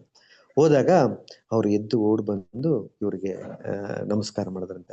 ಇವ್ರು ನಮಸ್ಕಾರ, ಅವ್ರು ನಮಸ್ಕಾರ ಮಾಡಿ ಅವ್ರು ಹೇಳದಂತೆ, ಇಲ್ಲೆಲ್ಲ ನನ್ನ ಕ್ಷಮಿಸ್ಬಿಡು, ನಾನು ನಿನ್ನನ್ನ ನೋಡ್ಲೇ ಇಲ್ಲ, ನಿಮ್ಮನ್ನ ನಾನು ನೋಡಿಲ್ಲ, ನೋಡದೇ ಇದ್ದದ್ರಿಂದಾನೇ ಅದಂಗಾಯ್ತು, ಇಲ್ಲಾಂದ್ರೆ ನಾನು ತರ ಮಾಡ್ತಿರ್ಲಿಲ್ಲ ಅಂತ ಕ್ಷಮೆ ಕೇಳಿದಂತೆ ಗುರು ಮಹಾರಾಜರು. ಇಮಿಡಿಯೇಟ್ ಆಗಿ ಕೇಳಿದಂತೆ. ಆ ಪತ್ರದಲ್ಲೂ ಅದೇ ಬರ್ದಿದ್ರು, ಒಂದು ಚೀಟಿನಲ್ಲಿ ಬರ್ದು ಕೊಟ್ರಲ್ಲ, ನಾನು ನಿಮ್ಮನ್ನ ಗಮನಿಸ್ಲಿಲ್ಲ, ನನ್ನ ಮೈಂಡ್, ನನ್ನ ಕಣ್ಣು ನಿಮ್ಮನ್ನ ನೋಡಿರ್ಬೋದು, ನನ್ನ ಮೈಂಡ್ ನಿಮ್ಮನ್ನ ಕಣ್ಣು ನೋಡಿರ್ಬೋದು, ಅದ್ರ ಮೈಂಡ್ ಮಿಸ್ ಮಾಡ್ಕೊಂಡ್ಬಿಟ್ಟಿದೆ, ನಾನು ನಿಮ್ಮನ್ನ ನೋಡಿಲ್ಲ, ನಾನು, ನನ್ನ ಕ್ಷಮಿಸಿ ಅಂತ ಹೇಳಿದ್ರಂತೆ. ಆತರ ಇಮಿಡಿಯೇಟ್ ಆಗಿ ಯಾರ ಕೈಯಲ್ಲಿ ಯಾರ ಕೈಯಲ್ಲಿ ಈಗೋ, ಈ ಅಹಂಕಾರನೇ ಇರೋದಿಲ್ವೋ, ಅವರೇ ಈ ತರ ತಕ್ಷಣಕ್ಕೆ ಅವರು ಒಂದು ಕ್ಷಮೆಯನ್ನ ಕೇಳೋದಕ್ಕೆ ಸಾಧ್ಯ. ಎಲ್ಲಾರ ಕೈಯಲ್ಲೂ ಸಾಧ್ಯವಾಗೋದಿಲ್ಲ. ಇಲ್ಲಾಂದ್ರೆ ಏನ್ ಮಾಡ್ತಾರೆ, ನಾವೆಲ್ಲ ಯಾರು ಇಲ್ದೇ ಇರೋ ಜಾಗದಲ್ಲಿ ಹೋಗ್ಬಿಟ್ಟು ಕ್ಷಮೆ ಕೇಳೋದು. ಇಲ್ಲಾಂದ್ರೆ ನೀವು ಆ ತರ ಮಾತಾಡಿದ್ರಿಂದಾನೇ ನನಗೆ, ನೀವು ಜೋರಾಗಿ ಮಾತಾಡಿದ್ರಲ್ಲ ಅದರಿಂದಾನೇ ನಾನ್ ಮಾತಾಡ್ಬಿಟ್ಟೆ, ಇಲ್ಲ ಅಂದ್ರೆ ನಾನ್ ಮಾತಾಡ್ತಿರ್ಲಿಲ್ಲ, ನನ್ನನ್ನ ಕ್ಷಮಿಸಿ ಅಂದ್ರೆ ಅಲ್ಲಿ ರೀಸನ್ ಕೂಡ ಹೇಳ್ತೀವಿ ನಾವು, ಯಾಕೆ ನನ್ ಕೋಪ ಬಂತು, ನಾನ್ ತಪ್ಪು ಮಾಡಿಲ್ಲ, ಆದ್ರೂ ನಾನು ಕ್ಷಮೆ ಕೇಳ್ತಾ ಇದ್ದೀನಿ ಅಂತ ಆತರ. ಆದ್ರೆ ಇಲ್ಲಿ ನೋಡಿ ಗುರು ಮಹಾರಾಜರು ಅದೆಲ್ಲ ಹೇಳಲ್ಲ. ನನ್ನ ಕ್ಷಮಿಸ್ಬಿಡಿ, ನಾನು ತಪ್ಪು ಮಾಡಿದೆ ಅಂತ ಆತರ ಕೇಳ್ತಾರೆ ನೋಡಿ. ಆತರ ಅವರು ಎಷ್ಟು ದೊಡ್ಡ ಇವರು ಸನ್ಯಾಸಿ ಅಲ್ವರ, ಆದ್ರೂ ಆತರ ಕೇಳ್ತಾರೆ. ಅದಾದ್ಮೇಲೆ ಒಂದ್ಸರಿ ಮಹಾವರಹ ಪ್ರಭು ಹೇಳ್ತಾ ಇದ್ರು, ಒಂದ್ಸರಿ ಅವರು ಮಲೇಷ್ಯಾದಲ್ಲಿ ಯಾರಿಗೋ ಒಬ್ರು ಪ್ರಭುಗಳಿಗೆ ಹುಷಾರ್ಲಿಲ್ವಂತೆ. ಆ ಗುರು ಮಹಾರಾಜರು ಹೇಳಿದಾರೆ, ನನ್ನ ಹತ್ರ ತುಂಬಾ ಮೆಡಿಸಿನ್ ಇದೆ, ಯಾವಾಗ್ಲೂ ಗುರು ಮಹಾರಾಜ್ ಎಲ್ಲೇ ಹೋದ್ರು ಮೆಡಿಸಿನ್ಸ್ ಎಲ್ಲ ತಗೊಂಡೋಗ್ರಂತೆ. ಈ ಈ ಮದ್ದೆಲ್ಲ ಕೂಡ ಅವ್ರಿಗೆ ಸರೋಗ್ಬಿಡುತ್ತೆ ಅಂತ. ಅದು ಕಪ್ಪಲ್ಲಿ ಹಾಕಿ ಕೊಡ್ಬೇಕಂತ, ಒಂದ್ 4-5 ಕಪ್ಪಲ್ಲಿ ಹಾಕಿ ಕೊಡ್ಬೇಕು. ಆತರ ಕೊಡ್ಬೇಕಾದ್ರೆ ಗುರು ಮಹಾರಾಜರು ಬಂದ್ರಂತೆ ಆ ಸಮಯದಲ್ಲಿ. ಬಂದ್ಬಿಟ್ಟು, ಹುಷಾರ್ ಅವ್ರಿಗೆ ಹುಷಾರಿಲ್ಲ, ಆ ಇನ್ಫೆಕ್ಷನ್ ನನಗೂ ಬಂದ್ಬಿಡ್ಬೋದು, ಇದು ಅವ್ರ ಆರೋಗ್ಯ ಚೆನ್ನಾಗಿರ್ಬೇಕಾದ್ರೆ ಬಂದ್ಬಿಡ್ಬೋದು, ಆ ಕಪ್ಪನ್ನ ಸಪ್ರೇಟ್ ಆಗಿ ಇಟ್ಕೋ, ನನಗೂ ಕೊಡ್ಬೇಕಲ್ಲ ನೀನು, ಅದನ್ನು ಸಪ್ರೇಟ್ ಆಗಿ ಇಟ್ಕೋ ಅಂತ. ಆದ್ರೆ ಮಹಾವರಹ ಪ್ರಭು ಏನ್ ಮಾಡಿದ್ರಂತೆ, ಅವ್ರಿಗೆ ಆ ಮದ್ದು ಕೊಟ್ಬಿಟ್ಟು ಮಿಕ್ಸ್ ಆಗ್ಬಿಟ್ಟಿದೆ ಆ ಗ್ಲಾಸ್ಗಳು. ಮತ್ತೆ ಗುರು ಮಹಾರಾಜ್ ಈಗ ನನಗ್ ಕೊಡು ಅಂದ್ರಂತೆ. ಕೊಡ್ಬೇಕಾದ್ರೆ ಮತ್ತೆ ಇವರು ಅದನ್ನ ಮಿಕ್ಸ್ ಮಾಡ್ಬಿಟ್ಟು ಕೊಡಕ್ಕೆ ಮುಂದೆ ಬಂದ್ಬಿಟ್ಟಿದ್ದಾರೆ. ಗುರು ಮಹಾರಾಜನ್ ಗಮನಿಸಿ ಅವ್ರ ಕಪ್ಪಳಕ್ಕೊಂದು ಕೊಟ್ರಂತೆ, ಪಟ್ ಅಂತ ಅವ್ರಿಗೆ. ಇವ್ರಿಗೆ ಏನಪ್ಪ ಹಿಂಗ್ ಮಾಡ್ಬಿಟ್ರಲ್ಲ, ಈ ತಪ್ಪು ಮಾಡ್ಬಿಟ್ಟಲ್ಲ ಅಂತ ಮಹಾವರ ತುಂಬಾ ಬೇಜಾರಾಗ್ಬಿಟ್ಟು, ಪರವಾಗಿಲ್ಲ, ನಮ್ ಗುರುಗಳು ತಾನೆ, ಗುರುಗಳು ನಮ್ಮನ್ನ ತಿದ್ದದೆ ಬೇರೆ ಯಾರು ತಿದ್ದದು ಸಾಧ್ಯ, ಗುರುಗಳೇ ನಮಗ್ ತಿದ್ದಬೇಕು ಅಂದ್ಬಿಟ್ಟು ಅಲ್ಲಿಂದ ಅವ್ರಿಗೆ ಸಾಷ್ಟಾಂಗ ನಮಸ್ಕಾರ ಹಾಕ್ಬಿಟ್ಟು ಅವ್ರ ರೂಮ್ಗೆ ಹೋಗಿ, ಮತ್ತೆ ಗುರು ಮಹಾರಾಜ್ ರೂಮ್ ಅಲ್ಲಿದ್ದ ಎಲ್ಲ ಇದೆಲ್ಲ ಬುಕ್ಸ್ ಎಲ್ಲ ತಗೋಬೇಕು, ನೆಕ್ಸ್ಟ್ ಕ್ಲಾಸ್ಗೆ ಹೋಗ್ಬೇಕಲ್ಲ, ಅವ್ರ ಪ್ರವಚನ ಕೊಡೋದಕ್ಕೆ ಎಲ್ಲ ಎತ್ತಿ ಕಾರಲ್ಲಿ ಲೋಡ್ ಮಾಡ್ತಿದ್ರಂತೆ. ಲೋಡ್ ಮಾಡ್ತಿರ್ಬೇಕಾದ್ರೆ ಅಲ್ಲಿ ನಮ್ಗೆ ಗೊತ್ತಲ್ಲ, ಗುರು ಮಹಾರಾಜರ ಕಾರ್ ಹತ್ರ ಬಂದ ತಕ್ಷಣ ಅಲ್ಲಿ ಎಲ್ಲಾ ಡಿವೋಟೀಸ್ ಬಂದ್ಬಿಡ್ತಾರೆ, ಮತ್ತೆ ಗುರು ಮಹಾರಾಜರ ದರ್ಶನ ಸಿಗುತ್ತಲ್ಲ ಅಂತ. ಆಗ ಗುರು ಮಹಾರಾಜರು ಆ ಕಾರ್ ಹತ್ರ ಬಂದ್ರಂತೆ. ಕಾರ್ ಹತ್ರ ಬಂದು ಮುಂದೆ ಹೋಗಿ ಕುತ್ಕೊಂಡ್ರಂತೆ, ಮುಂದೆ ಸೀಟಲ್ಲಿ. ಮತ್ತೆ ಸಿತ್ಕೊಂಡು ಮತ್ತೆ ವಾಪಸ್ ಇಳಗಿ ಹಿಂದೆ ಬಂದು ಅಲ್ಲಿ ಮಹಾಪರು ಸೂಟ್ ಕೇಸ್ ಎಲ್ಲ ಒಳಗಡೆ ಇಡ್ತಿದ್ರಲ್ಲ, ಅವ್ರನ್ನ ತಬ್ಬಿಟ್ಕೊಂಡು ನನ್ನ ಕ್ಷಮಿಸ್ಬಿಡು ಅಂತ ಅಂತಾರಂತೆ. ಅಲ್ಲಿದ್ದವ್ರಿಗೆಲ್ಲ ಆಶ್ಚರ್ಯ, ಏನು ಗುರುಗಳು ಹೋಗ್ಬಿಟ್ಟು ಶಿಷ್ಯನ ಹತ್ರ ನನ್ನ ಕ್ಷಮಿಸ್ಬಿಡು ಅಂತ ಕೇಳ್ತಿದಾರಲ್ಲ ಅಂತ. ಅದಕ್ಕೆ ಮಹಾಪ್ರಭುಗೆ ತುಂಬಾ ಬೇಜಾರಾಗೋಯ್ತಂತೆ, ಏನ್ ನಮ್ ಗುರುಗಳು ತಾನೇ ಇವರು, ಹಿಂಗ್ ಕೇಳ್ಬಿಟ್ರಲ್ಲ ಅಂತ. ಆಮೇಲೆ 2 ಅವರ್ ಹತ್ತದ್ರಂತೆ ಮಹಾವರತು. ಏನ್ ಗುರುಗಳು ಈ ತರ ಹ್ಮ್ ಕ್ಷಮೆ ಕೇಳ್ಬಿಟ್ರಲ್ಲ ಅಂತ. ಆತರ ನಾವೆಲ್ಲ ಏನ್ ಮಾಡ್ತಿದ್ವು, ಅವ್ರಿದ್ದಾರೆ ಇವ್ರಿದ್ದಾರೆ ಅಂತ. ಅದು ಅವ್ರ ಶಿಷ್ಯರು, ನೂರಾರು ಶಿಷ್ಯರುಗಳಿದ್ದಾರೆ, ಅವ್ರು ಮುಂದೆ ಇವ್ರು ಹೋಗಿ ಕೇಳ್ತಿದಾರೆ ನೋಡಿ, ನನ್ನ ಕ್ಷಮಿಸ್ಬಿಡು ಅಂತ ಇನ್ನೊಂದು ತನ್ನ ಶಿಷ್ಯನ್ನೇ ಕೇಳ್ತಿದ್ದಾರೆ. ಆತರ ಅವರು ಹೀಗೆ ಅವರು ಯಾವಾಗ್ಲೂ ಅಹಂಕಾರ ಅನ್ನೋದು ಹೊರತು ಸ್ವಲ್ಪ ಕೂಡ ಇರೋದಿಲ್ಲ ಅದು. ಆಮೇಲೆ ಇನ್ನೊಂದು ಬಾರಿ ಏನಾಯ್ತು ಅಂದ್ರೆ ಅವರು ಯಾವ್ದೋ ಒಂದು ಊರ್ಗ್ ಹೋದ್ರಂತೆ ಇಂಡಿಯಾದಲ್ಲಿನೇ. ಅವ್ರು 4-5 ವರ್ಷ ಆಗಿತ್ತಂತೆ ಆ ಜಾಗಕ್ಕೆ ಹೋಗಿ. ಅಲ್ಲಿ ಹೋದಾಗ ಅಲ್ಲಿ ನಾವ್ ಹೇಳಿದ್ನಲ್ಲ ಅದೇ ತರ ಏರ್ಪೋರ್ಟ್ ಅಲ್ಲೇ ಎಲ್ಲ ತುಂಬಾ ಭಕ್ತರುಗಳೆಲ್ಲ ಬಂದ್ಬಿಟ್ಟಿದ್ದಾರಂತೆ. ಗುರು ಮಹಾರಾಜ್ ಕಾರ್ ಮುಂದೆ ಹೋದ್ರೆ ಹಿಂದ್ಗಡೆ ಆ ಬಸ್ಸಲ್ಲಿ ಫುಲ್ಲು ಕೀರ್ತನೆ, ಅಲ್ಲಿ ದೇವಸ್ಥಾನಕ್ಕೆ ಬಂದ್ರೆ ಫುಲ್ಲು ಕೀರ್ತನೆ, ಎಲ್ಲ ಗುರು ಮಹಾರಾಜ್ ಹಿಂದೆನೆ ಸುತ್ತಾಡ್ತಾ ಇದಾರಂತೆ. ಆಮೇಲೆ ಗುರು ಮಹಾರಾಜರು ಅವ್ರ ರೂಮ್ಗೆ ಹೋದ್ರಂತೆ. ರೂಮ್ಗೆ ಹೋದ್ರೆ ಅಲ್ಲೂ ಹಂಗೆ ಬಂದ್ಬಿಟ್ರಂತೆ ಆ 150 ಜನನು. ಆ ರೂಮ್ ಒಳಗಡೆ ಎಲ್ಲರೂ ಕುತ್ಕೊಂಡ್ಬಿಟ್ರಂತೆ. ಗುರು ಮಹಾರಾಜ್ ಮುಂದೆ ಕುತ್ಕೊಂಡ್ಬಿಟ್ರಂತೆ. ಗುರು ಮಹಾರಾಜರಿಗೆ ಏನ್ ಮಾಡ್ಬೇಕಂತ ಗೊತ್ತಾಗ್ತಾನೆ ಇಲ್ಲ.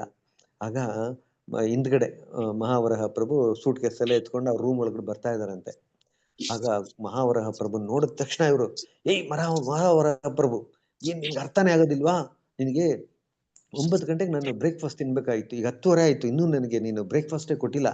ಆಮೇಲೆ ಇನಿಷಿಯೇಷನ್ ಇಂಟರ್ವ್ಯೂಸ್ ಎಲ್ಲ ತಗೋಬೇಕು, ಅದು ಇನ್ನೂ ನೀನು ಮಾಡಲೇ ಇಲ್ಲ. ಈಗ ಇನಿಷಿಯೇಷನ್ ಬೇರೆ ಕೊಡಬೇಕು, ಅದಾದ್ಮೇಲೆ ಇದು ಹೆಸರುಗಳು ಬೇರೆ ಸೆಲೆಕ್ಟ್ ಮಾಡಬೇಕು, ಅದು ಇನ್ನೂ ನಡೆದಿಲ್ಲ. ನೀನು ಏನು ಇಷ್ಟೊಂದು ಸ್ಲೋ ಆಗಿದೆಯಾ?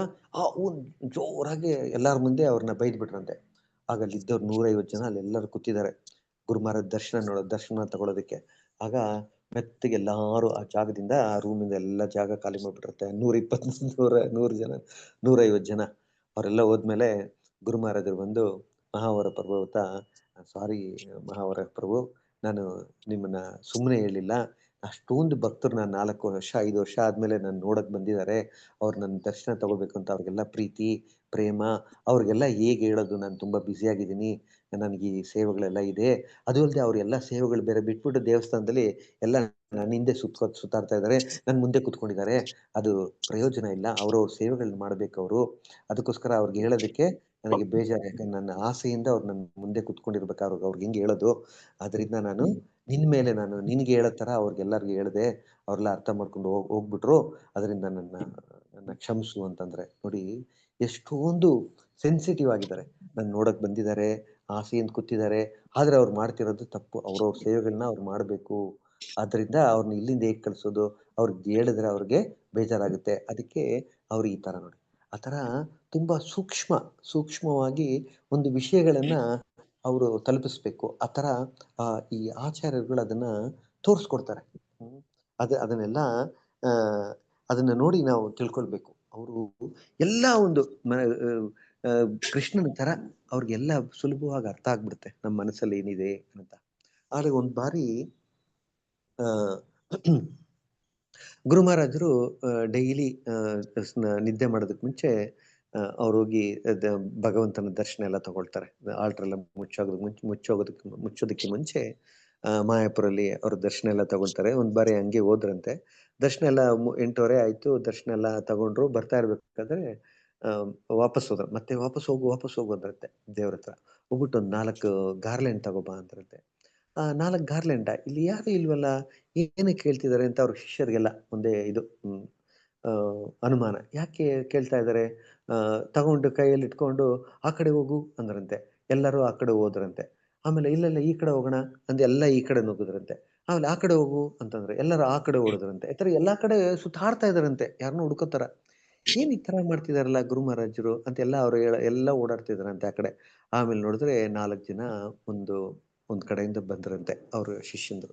ಓ ಗುರು ಮಹಾರಾಜ್, ನಿಮ್ಮನ್ನೇ ಬೆಳಗ್ಗೆಯಿಂದ ನೋಡ್ಬೇಕಂತ ಆಸೆ ಆಗಿದ್ದು, ನಿಮ್ಮನ್ನ ಮೀಟ್ ಮಾಡಕ್ಕೆ ಆಗಿಲ್ಲ ನಮ್ಗೆ. ಅದೇನೇ ನಾವೀಗ ಮಾತಾಡ್ಕೊಂಡ್ ಬರ್ತಾ ಇದ್ದೋ, ಏನು ಈ ತರ ಆಗೋಯ್ತು, ಗುರು ಮಹಾರಾಜ್ ಹೋಗ್ಬಿಟ್ಟಿರ್ತಾರೆ, ರೆಸ್ಟ್ ತಗೊಳಕ್ಕೆ ನೋಡಕ್ಕೆ ಆಗಿಲ್ಲ, ನಾಳೆ ಬೆಳಗ್ಗೆ ನಾವು ಹೋಗ್ಬೇಕು ಅಂತ ನಾವು ಬೇಜಾರಾಗಿ ಬರ್ತಾ ಇದ್ದು, ಇಲ್ಲೇ ಸಿಕ್ಬಿಟ್ರೆ ಗುರು ಮಹಾರಾಜ್ ಅಂದ್ಬಿಟ್ರೆ ಅವ್ರ 4 ಜನಕ್ಕೆ ಹಾಕಿದ್ರಂತೆ. ನೋಡಿ, ಅವ್ರಿಗೆ ಅರ್ಥ ಆಗ್ಬಿಡುತ್ತೆ, ನನ್ನ ಹುಡುಕೊಂಡು ಇಲ್ಲಿ 4 ಆತ್ಮಗಳು ಸುತ್ತಾಡ್ತಾ ಇದ್ದಾವೆ ನನ್ನ ಭಕ್ತರು ಅಂದ್ಬಿಟ್ಟು, ಅದಕ್ಕೆ ಅವ್ರಿಗೆ ಗೊತ್ತಾಗಿ ಅವ್ರು 4 ಕಾರ್ ತಗೊಂಡು ಅವ್ರು ಹುಡುಕ್ತಾ ಇದ್ದಾರೆ ನೋಡಿ. ಅವ್ರು ಸಿಕ್ಕಿದ ತಕ್ಷಣ ಅವ್ರಿಗೆ ಹಾಕ್ತಾರೆ. ಆ ಥರ ನಾವು ಶಿಷ್ಯಂದ್ರು ಮನಸ್ಸಲ್ಲಿ ಏನ್ ನೆನೆಸ್ಕೊಂಡ್ರು ಕೂಡ ಅದನ್ನ, ಆ ಒಂದು ವಿಷಯನ ಆಧ್ಯಾತ್ಮಿಕ ವಿಷಯವಾಗಿದ್ರೆ ಅದನ್ನ ಗುರು ಕೃಷ್ಣರು ಏನ್ ಮಾಡ್ತಾರೆ, ಅದನ್ನ ಪೂರ್ತಿ ಮಾಡ್ತಾರೆ. ಒಂದು ಬಾರಿ ಗುರು ಮಹಾರಾಜರು US ಅಲ್ಲಿ ಟ್ರಾವೆಲ್ ಮಾಡ್ಬೇಕಾದ್ರೆ ಅಲ್ಲೊಂದು ಮಾತಾಜಿ ಇರೋರಂತೆ. ಅವ್ರ ಹೆಸರು ಮರ್ತೋಗ್ಬಿಟ್ಟೆ. ಅವ್ರು ಯಾವಾಗ್ಲೂ ಗುರು ಮಹಾರಾಜ್ ಜೊತೆನಲ್ಲೇ ಫುಲ್ಲು, ಗುರು ಮಹಾರಾಜ್ US ಅಲ್ಲಿ ಇರೋವರೆಗೂ ಅವ್ರು ಏನ್ ಮಾಡೋರಂತೆ, ಅವರು ಗುರು ಮಹಾರಾಜ್ ಜೊತೆನಲ್ಲೇ ಅವರು ಜೊತೆಲೇ ಇದ್ದು ಅವ್ರಿಗೆ ಅಡಿಗೆ ಮಾಡ್ಕೊಡೋದು. ಗುರು ಮಹಾರಾಜ್ರಿಗೆ ಅವ್ರಿಗೆ ಗೊತ್ತಾಗುತ್ತೆ ಅವ್ರು ಏನ್ ತಿಂತಾರೆ, ಏನ್ ತಿನ್ನಲ್ಲ, ಅವ್ರಿಗೆ ಎಷ್ಟು ಇಷ್ಟ, ಯಾವ್ದು ಇಷ್ಟ, ಏನೆಲ್ಲ ಊಟ ಮಾಡ್ತಾರೆ, ಆ ತರ ಅದೆಲ್ಲ ತಿಳ್ಕೊಂಡಿರ್ತಾರೆ. ಪರ್ಸನಲ್ ಕುಕ್ ಆಗಿರ್ತಾರೆ ಗುರು ಮಹಾರಾಜ್ US ಹೋದಾಗ ಮಾತ್ರ. ಅದೇ ತರ ಅವರು ಬೆಂಗಳೂರು ಬಂದಾಗ ಒಬ್ರು ಇರ್ತಾರೆ. ಆ ತರ ಅವ್ರ ಜೊತೆಲಿ ಪರ್ಮನೆಂಟ್ ಕುಕ್ಕು ಇರ್ತಾರೆ.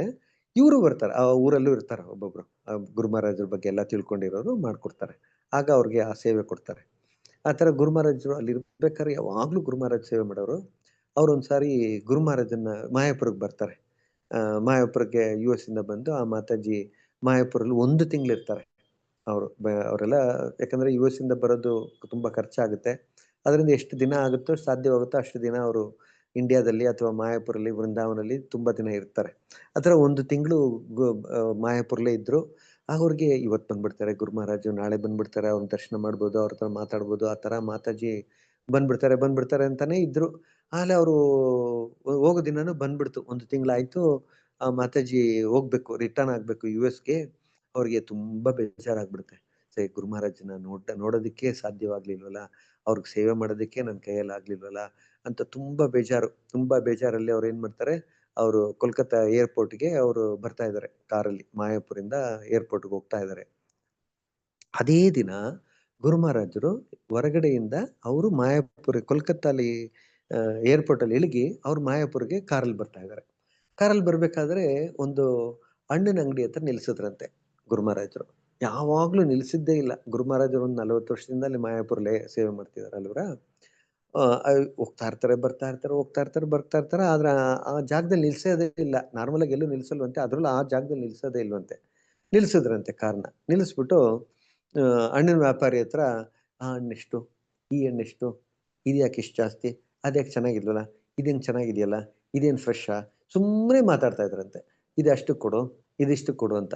ಶಿಷ್ಯಂದ್ರಿಗೆಲ್ಲ, "ಏನು ಗುರು ಮಹಾರಾಜ್ ಸುಮ್ಮನೆ ಮಾತಾಡ್ತಾ ಇದಾರಲ್ಲ, ಏನು ಈ ಥರ ನಿಲ್ಸೋದೇ ಇಲ್ಲ ಫಸ್ಟ್ ಆಫ್ ಆಲು.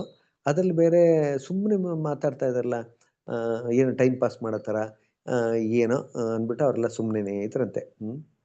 ಅಷ್ಟೊತ್ತಿಗೆ ಆ ಕಡೆಯಿಂದ ಒಂದು ಕಾರು ಬಂತಂತೆ. ಬಂದು ಹಿಂಗೇ ಪಾಸ್ ಆಗ್ಬೇಕಾದ್ರೆ ಆ ಕಾರಲ್ಲಿದ್ದವ್ರನ್ನ, "ನಿಲ್ಸು, ನಿಲ್ಸು, ನಿಲ್ಸು ಕಾರನ್ನ" ಅಂತ. "ನಿಲ್ಸು, ನಿಲ್ಸು" ಅಂದ್ಬಿಟ್ಟು ನಿಲ್ಲಿಸಿದ್ರೆ ಆ ಮಾತಾಜಿನೇ ಆ ಕಾರಿಂದ ನಿಲ್ಲಿಸ್ಬಿಟ್ಟು, "ಓ ಗುರು ಮಹಾರಾಜ್, ನಿಮ್ಗಾಗಿ ನಾನು 1 ತಿಂಗಳು ವೆಯ್ಟ್ ಮಾಡ್ತಿದ್ದೆ. ನೀವು ಎಲ್ಲಿ ನಿಮ್ಮನ್ನ ನೋಡೋಕ್ಕಾಗದೆ ನಾನು US ಹೋಗ್ಬಿಡ್ತೀನಾ? ಮತ್ತೆ ನಾನು ನೋಡೋಕ್ಕೆ ಆಗಲ್ವಲ್ಲ ನೀವು ಅಲ್ಲಿ ಬರಬೇಕು ಅಥವಾ ನಾನು ಇಲ್ಲಿ ಬರಬೇಕು." ತುಂಬಾ ಅಂದ್ಬಿಟ್ಟು ಅಂತ ಅಳಕ್ಕೆ ಶುರು ಮಾಡ್ಕೊಂಡ್ಬಿಟ್ರು. ಅದಕ್ಕೆ ಗುರು ಮಹಾರಾಜ್, "ಏನಕ್ಕೆ ಯಾಕೆ ಅಳ್ತೀಯ? ಅದಕ್ಕೆ ನೀನು ನೋಡ್ಬಿಟ್ಟಲ್ಲ ನನ್ನ, ಮತ್ತೆ ಯಾಕೆ ಅಳ್ತಾ ಇದೀಯಾ? ನಾನೇ ಸಿಕ್ಕದ್ನಲ್ಲ ನಿನಗೆ" ಅಂತ ಇಬ್ರು ಮಾತಾಡ್ಬಿಟ್ಟು ಅವ್ರ ಹತ್ರ ಸ್ವಲ್ಪ ಹೊತ್ತು ಮಾತಾಡ್ಬಿಟ್ಟು ಆಮೇಲೆ ಅಲ್ಲಿಂದ ಗಾಡಿ ಎತ್ತಿದ್ರಂತೆ.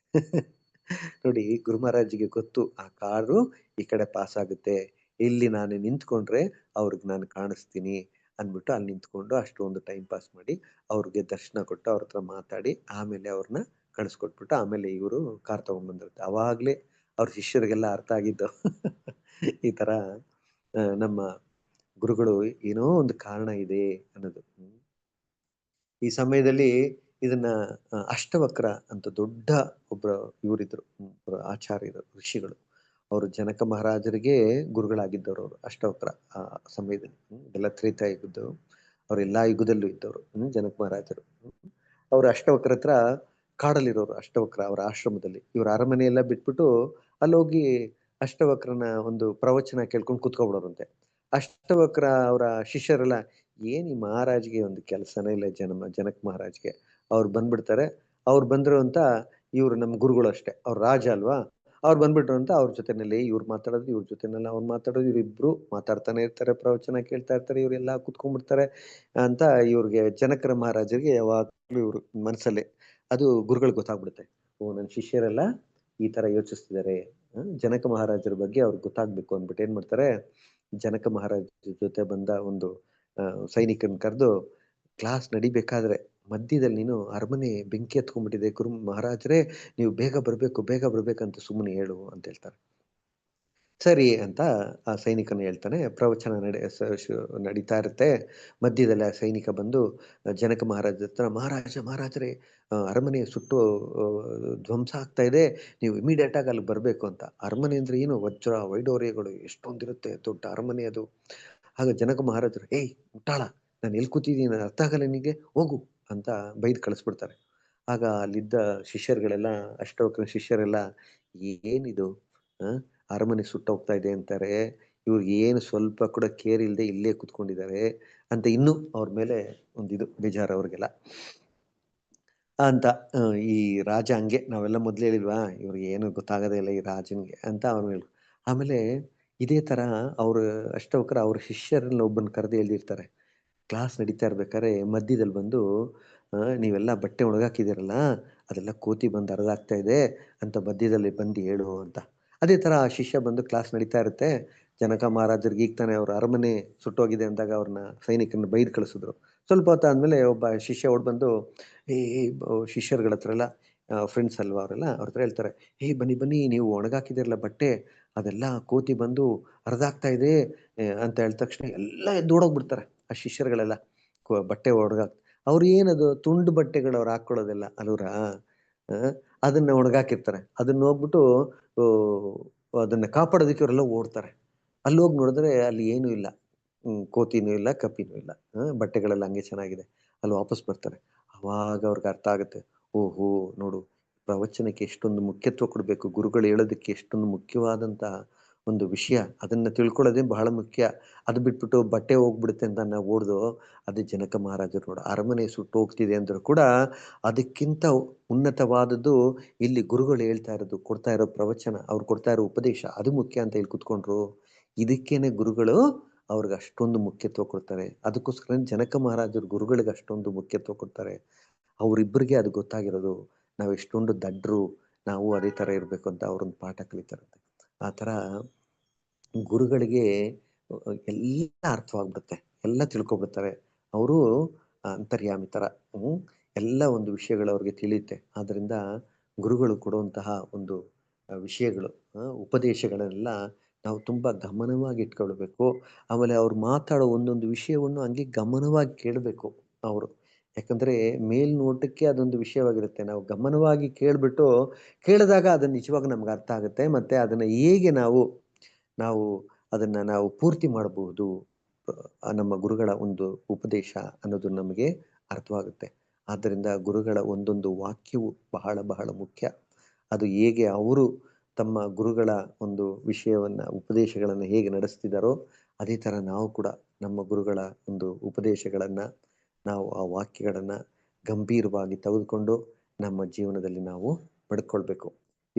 ಇವತ್ತೊಂದು ಒಂದು ಇದು ಗುರು ಮಹಾರಾಜರ ಒಂದು ವಾಕ್ಯಗಳಲ್ಲಿ ನೋಡ್ತಾ ಇದ್ದೆ. ಅವ್ರು 1985 ಹೇಳಿದ್ದು ವಿಷಯ. ಅವ್ರು ಹೇಳ್ತಾ ಇದ್ದಾರೆ, ಅಲ್ಲಿ ಎಲ್ಲೋ ಅಟ್ಲಾಂಟಾದಲ್ಲಿ ಎಲ್ಲೋ ಹೇಳಿದ್ದು, ಅಮೆರಿಕಾದಲ್ಲಿ. ಅವರು ಒಂದು ಉದಾಹರಣೆ ಕೊಡ್ತಿದ್ದಾರೆ ಯಾಕೆ ನಾವು ಪ್ರಚಾರ ಮಾಡಬೇಕು ಅಂತ. ಯಾರೋ ಒಬ್ರು ಬೆಟ್ಟದ ಮೇಲೆ ಒಬ್ಬ ಕುರುಡ ಮೇಲೆ ನಡ್ಕೊಂಡು ಹೋಗ್ತಾ ಇರ್ತಾನಂತೆ. ಆಗ ಕಣ್ಣಿರೋರು ಅವ್ರು ನೋಡಿದ್ರೆ, ಬೆಟ್ಟದ ಮೇಲೆ ಹೋಗ್ತಾ ಇದೆಯಲ್ಲಪ್ಪ, ಮೇಲೆ ಹೋಗಿ ಹೋಗಿ ಹೋಗಿ ಆಮೇಲೆ ಹಂಗೆ ಕೆಳಗೆ ಬಿದ್ಬಿಡ್ತೀಯಾ ಅಂದ್ಬಿಟ್ಟು ಅವ್ರನ್ನ ಎಚ್ಚರಿಕೆ ಕೊಡ್ಬೇಕು ನಾವು. ಆ ಥರ ಮೇಲೆ ಹೋಗ್ಬೇಡಿ, ನೀವು ಹೋಗ್ತಾ ಇರೋದು ಮೇಲ್ಗಡೆ, ದಾರಿ ಸರಿ ಇಲ್ಲ ಅಂತ ಅವ್ರಿಗೆ ಸರಿಯಾದ ದಾರಿಯನ್ನು ನಾವು ತೋರಿಸ್ಕೊಡ್ಬೇಕು. ಹಾಗೆ ಬಿಟ್ಬಿಟ್ರೆ ಏನಾಗ್ತಾರೆ, ಅದು ಹೋಗಿ ಮೇಲಿಂದ ಕೆಳಗೆ ಬಿದ್ಬಿಡ್ತಾರೆ.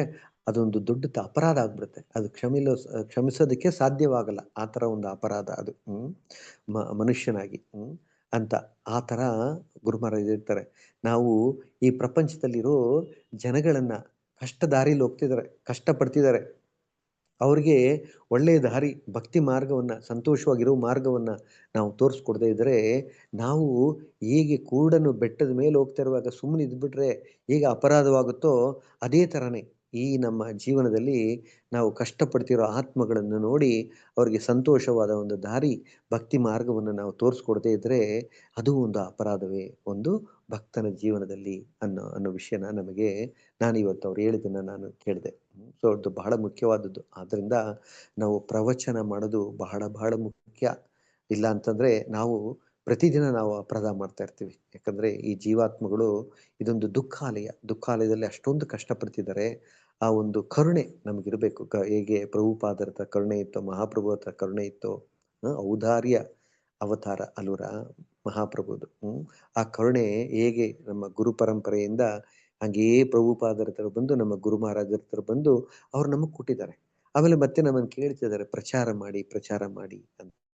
ಅದನ್ನ ನಾವು ಸೀರಿಯಸ್ ಆಗಿ ತಗೊಂಡು ನಾವು ಗುರುಗಳ ಒಂದು ಆಶೀರ್ವಾದಕ್ಕೆ ಪಾತ್ರರಾಗಬೇಕು. ಗುರುಗಳ ಹತ್ರ ಹೋಗಿ ನಿಂತ್ಕೊಂಡ್ಬಿಟ್ಟು ನಾವು ಗುರುಗಳು ನಮ್ಮ ತಲೆ ಮೇಲೆ ಕೈ ಇಟ್ರೆ ಆಶೀರ್ವಾದ ಅಂತ ನಾವು ತಿಳ್ಕೊಂಡಿದ್ದೀವಿ. ಇಲ್ಲ, ಗುರುಗಳ ವಾಕ್ಯವನ್ನು ಪರಿಪಾಲನೆ ಮಾಡಿದಾಗ ಅದು ದೊಡ್ಡ ಆಶೀರ್ವಾದ ನಮಗೆ.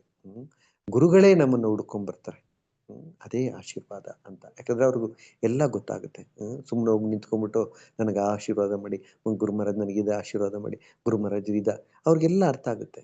ಕೃಷ್ಣನ ಥರ ಯಾವುದು ನಾವು ಕೇಳಬೇಕಾಗಿಲ್ಲ, ಅವ್ರಿಗೆಲ್ಲ ಗೊತ್ತು. ಶಿಷ್ಯರಿಗೆ ಭಕ್ತರಿಗೆ ಯಾವಾಗ ಕೊಡಬೇಕು, ಏನು ಕೊಡಬೇಕು, ಎಲ್ಲಿ ಕೊಡಬೇಕು ಅಂತ ಆ ಥರ ಅವ್ರು ಕೊಡ್ತಾರೆ. ಆದರೆ ನಾವು ಗುರುಗಳು ನಮ್ಮನ್ನು ನೋಡೋ ಥರ, ಅದನ್ನೇ ಪ್ರಭುಪಾದರು ಹೇಳ್ತಾರೆ, ಕೃಷ್ಣ ನಿಮ್ಮನ್ನು ನೋಡೋ ಥರ ನೀವು ಸೇವೆ ಮಾಡಿ, ನೀವು ಕೃಷ್ಣನ ಹತ್ರ ನೋಡ್ಕೊಂಡು ನಿಂತ್ಕೊಬೇಡಿ ಅಂತ ಹೇಳ್ತಾರೆ. ಆ ಥರ ನಾವು ಗುರುಗಳು ನಮ್ಮನ್ನ ಮನಸ್ಸಲ್ಲಿ ನಮಗೆ ಆಶೀರ್ವಾದ ಮಾಡಿ ನಮ್ಮನ್ನ ಆಶೀರ್ವಾದ ಮಾಡೋ ಥರ ನಾವು ಇಟ್ಕೋಬೇಕು.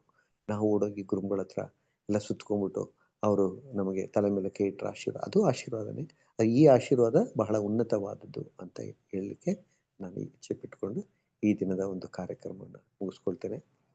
ಮುರಾರಿ ಮಾಧವ್ ಪ್ರಭು ಎಲ್ಲರಿಗೂ ಧನ್ಯವಾದಗಳು. ಹರೇ ಕೃಷ್ಣ ಹರೇ ಕೃಷ್ಣ ಕೃಷ್ಣ ಕೃಷ್ಣ ಹರೇ ಹರೇ, ಹರೇ ರಾಮ ರಾಮ ರಾಮ ಹರೇ ಹರೇ. ಪತಿತ ಪಾವನ ಶ್ರೀಲ ಗುರುದೇವ್ ಕಿ ಜೈ.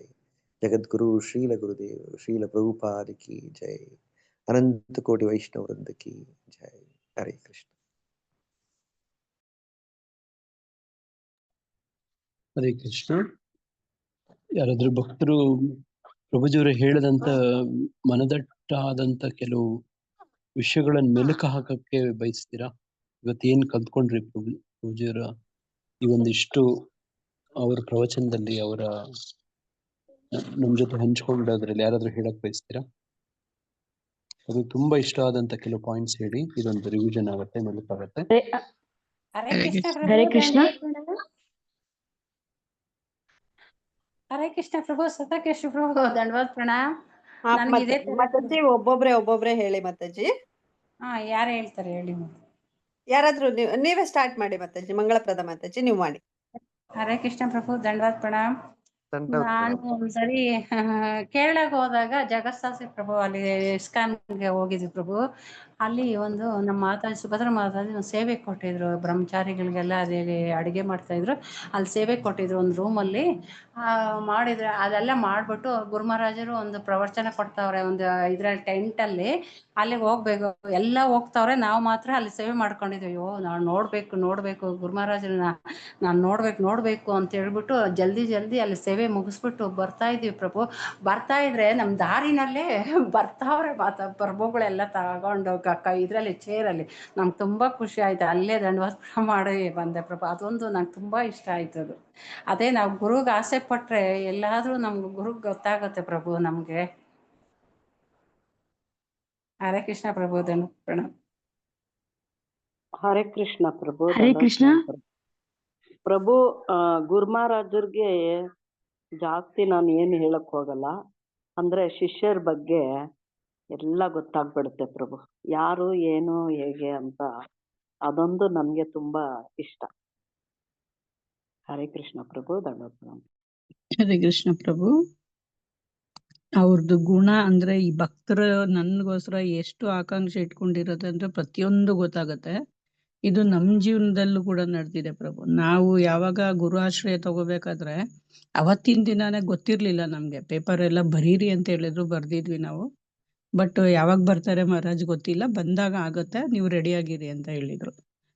ಅವತ್ತು ಪೇಪರ್ ಎಲ್ಲ ಕರೆಕ್ಷನ್ ಆದ್ರೆ ನಾನು ಅವತ್ತೇ ಕೇಳಿದೆ, ಯಾವಾಗ ಆಗತ್ತೆ, ಏನು ಬಂದಿದಾರ ಗುರು ಮಹಾರಾಜ್ ಅಂತ. ಅವ್ರು ಹೇಳಿದ್ರು, ಇಲ್ಲ ಇನ್ನೂ ಬಂದಿಲ್ಲ, ಬಂದ್ಮೇಲೆ ಗೊತ್ತಾಗತ್ತೆ.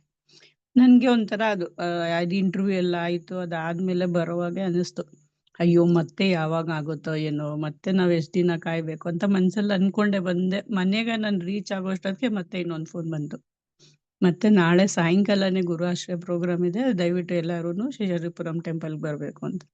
ಅಂದ್ರೆ ನಾವು ನೋಡಿ ಮನ್ಸಲ್ಲಿ ಅನ್ಕೊಂಡಿರೋದು ಅವ್ರಿಗೆ ಹೆಂಗ್ ರೀಚ್ ಆಗುತ್ತೆ ಅನ್ನೋದು ಅವತ್ತು ನಂಗೆ ತುಂಬಾನೇ ಆಶ್ಚರ್ಯ ಆಯ್ತು. ಇನ್ನ ಎಷ್ಟು ದಿನ ಕಾಯ್ಬೇಕು ಅಂತ ಬೇಜಾರ್ ಮಾಡ್ಕೊಂಡು ನನ್ ಮನೆಗ್ ಬಂದೆ, ಇಂಟರ್ವ್ಯೂ ಎಲ್ಲ ಕೊಟ್ಟಿ. ಆ ತಕ್ಷಣ ಮಾರನೇ ದಿನನೇ ಇವತ್ ಬಂದಿದ್ದಾರೆ ನೈಟು, ಮಾರನೇ ದಿನ ಗುರುಆಶ್ರಯ ಪ್ರೋಗ್ರಾಮ್ ನಡೆಯುತ್ತೆ, ಎಲ್ಲರೂ ಅಲ್ಲಿ ಬರ್ಬೇಕು. ಅಂದ್ರೆ ಎಲ್ಲ ಶಿಷ್ಯರ್ದು ಅವ್ರು ಏನು ಆಸೆ ಪಡ್ತಾರೋ ಅದನ್ನ ಭಗವಂತ ಅವ್ರಿಗೆ ಆ ಶಕ್ತಿ ಕೊಟ್ಟಿದ್ದಾರೆ. ಅದರಿಂದಾನೇ ಅವರು ಇನ್ನು ಎಲ್ಲಾರು ಇನ್ನು ಎಷ್ಟು ಶಿಷ್ಯರನ್ನ, ಅದಕ್ಕೆ ಹೇಳ್ತಾರೆ ಪ್ರಚಾರಕರಾಗಿ ಅಂತ ಎಲ್ಲಾರ್ಗುನು. ಅದೊಂದು ಗುಣ ತುಂಬಾ ಇಷ್ಟ ಆಯ್ತು ಪ್ರಭು. ಹರೇ ಕೃಷ್ಣ. ಹರೇ ಕೃಷ್ಣ ಪ್ರಭುಜಿ. ನಮ್ಮ ಫ್ರೆಂಡು ಇಸ್ಕಾನ್ ನಲ್ಲಿ ನನಗೆ ಒಂದು 2 ಇಯರ್ಸ್ನಿಂದ ಅವರು ಫ್ರೆಂಡ್ ಆದರು ಮಾತಾಜಿ. ಅವರು ಬೆಂಗಳೂರವರೇ, ಅವರು ಮಲಯಾಳೀಸು. ಮತ್ತೆ ಅವರು ನನಗೆ ಹೇಳಿರಲಿಲ್ಲ ನಾನು ದೀಕ್ಷೆ ತಗೊಳ್ತಾ ಇದ್ದೀನಿ ಅಂತ. ಆಮೇಲೆ ಸ್ವಲ್ಪ ದಿನ ಆದಮೇಲೆ ಅವರು ಮಂಗಳೂರಿಗೆ ಹೋಗೋವಾಗ ಹೇಳಿದ್ರು ನಾನು ದೀಕ್ಷೆಗೆ ಹೋಗ್ತಾ ಇದ್ದೀನಿ ಅಂತ. ಅವ್ರಿಗೆ 4 ದಿನ ಆದ್ರೂ ಅವ್ರಿಗೆ ದೀಕ್ಷೆ ಸಿಗ್ಲಿಲ್ಲ. ಮಹಾರಾಜರು ಅವಾಗ ಸಿಕ್ಕಿದ್ರು ಅಂತ ಹೇಳಿದ್ರು. ನನಗೆ ಫೋನ್ ಮಾಡಿ ಹೇಳಿದ್ರು ಮಹಾರಾಜ್ ಸಿಕ್ಕಿದ್ದಾರೆ, ಅವರು ದೀಕ್ಷೆ ಕೊಡಕ್ಕಾಗಲ್ಲ ಅಂತ ಹೇಳ್ತಾ ಇದ್ದಾರೆ.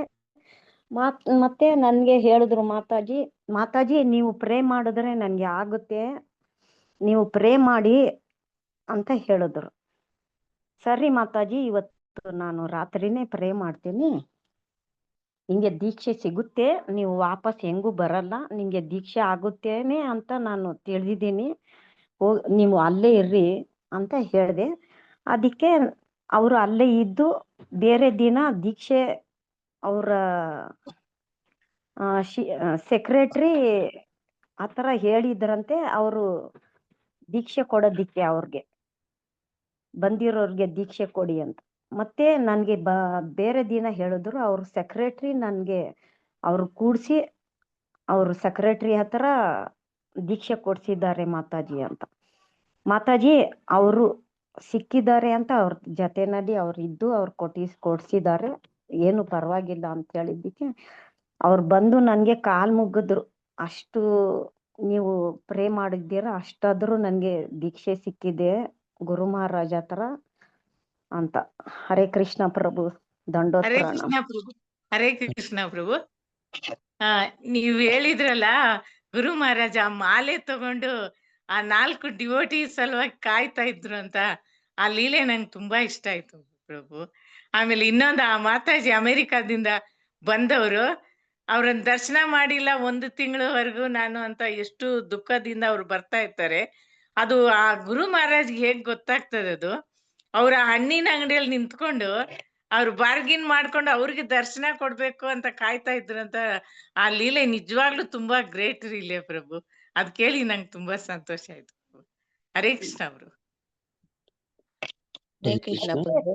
ಹರೇ ಕೃಷ್ಣ ಪ್ರಭು, ಅವರೇ ಸ್ವಯಂ ಭಗವಂತ ಅಂತಾನೆ ತಿಳ್ಕೊಳ್ಬೇಕು ಅಂತ ನಾನು ತಿಳಿದಿದ್ದೀನಿ ಪ್ರಭು, ನೀವು ಹೇಳಿದ್ದು ಲೀಲೆಗಳೆಲ್ಲ. ಹರೇ ಕೃಷ್ಣ. ತಾವು ಬಹಳ ಗುರುಮಹಾರಾಜರ ಮೇಲೆ ಭಕ್ತಿ ಭಾವದಿಂದ ಉನ್ಮಾದದಲ್ಲಿ ತಮ್ಮ ಸ್ವಂತ ಅನುಭವಗಳು ಹೇಳ್ಕೊಡ್ತಿದ್ರಿ, ತುಂಬಾ ಸಂತೋಷ. ಇದಕ್ಕೆ ಇನ್ನೊಂದು ಸರ್ತಿ ನಾವೆಲ್ಲರೂ ಅವಕಾಶ ತಗೊಳ್ಳೋಣ. ಈಗ ಸದಾನ್ ಕೇಶವ ಪ್ರಭುಜಿಯವರು ನಮಗೆ ಕೆಲವು ಮುಖ್ಯವಾದ ವಿಷಯಗಳನ್ನ ತಿಳಿಸಿ ಹಂಚ್ಕೊಂಡಿದ್ದಾರೆ. ಈಗ ವಿನೀತ ಕೀರ್ತಿತ ಮಾತಾಜಿಯವರು ಮಾಡಿದ್ರಲ್ವಾ, ಈ ರೀತಿ ನಮಗೆ ಬೇಕಾಗಿದೆ. ಇಷ್ಟೊತ್ತು ಪ್ರಭುಜಿಯವರು ಹೇಳಿದ್ದ ವಿಷಯಗಳನ್ನೇ ಯಾರಾದ್ರೂ ತಮ್ಗೆ ಇಷ್ಟ ಆದಂತದ್ದನ್ನು ಕೆಲವು ಮೇಲುಕು ಹಾಕ್ಬೇಕು ಅಂತ ನಮ್ಮ ಕೋರಿಕೆ. ಇದನ್ನ ಪ್ರಯತ್ನ ಮಾಡಿ. ಹರೇ ಕೃಷ್ಣ. ಹೇಳಿ ಮಾತಾಜಿ. ಹರೇ ಕೃಷ್ಣ. ಕೃಷ್ಣ ಎಲ್ರಿಗೂ ಒಳ್ಳೇದ್ ಮಾಡ್ಲಿ.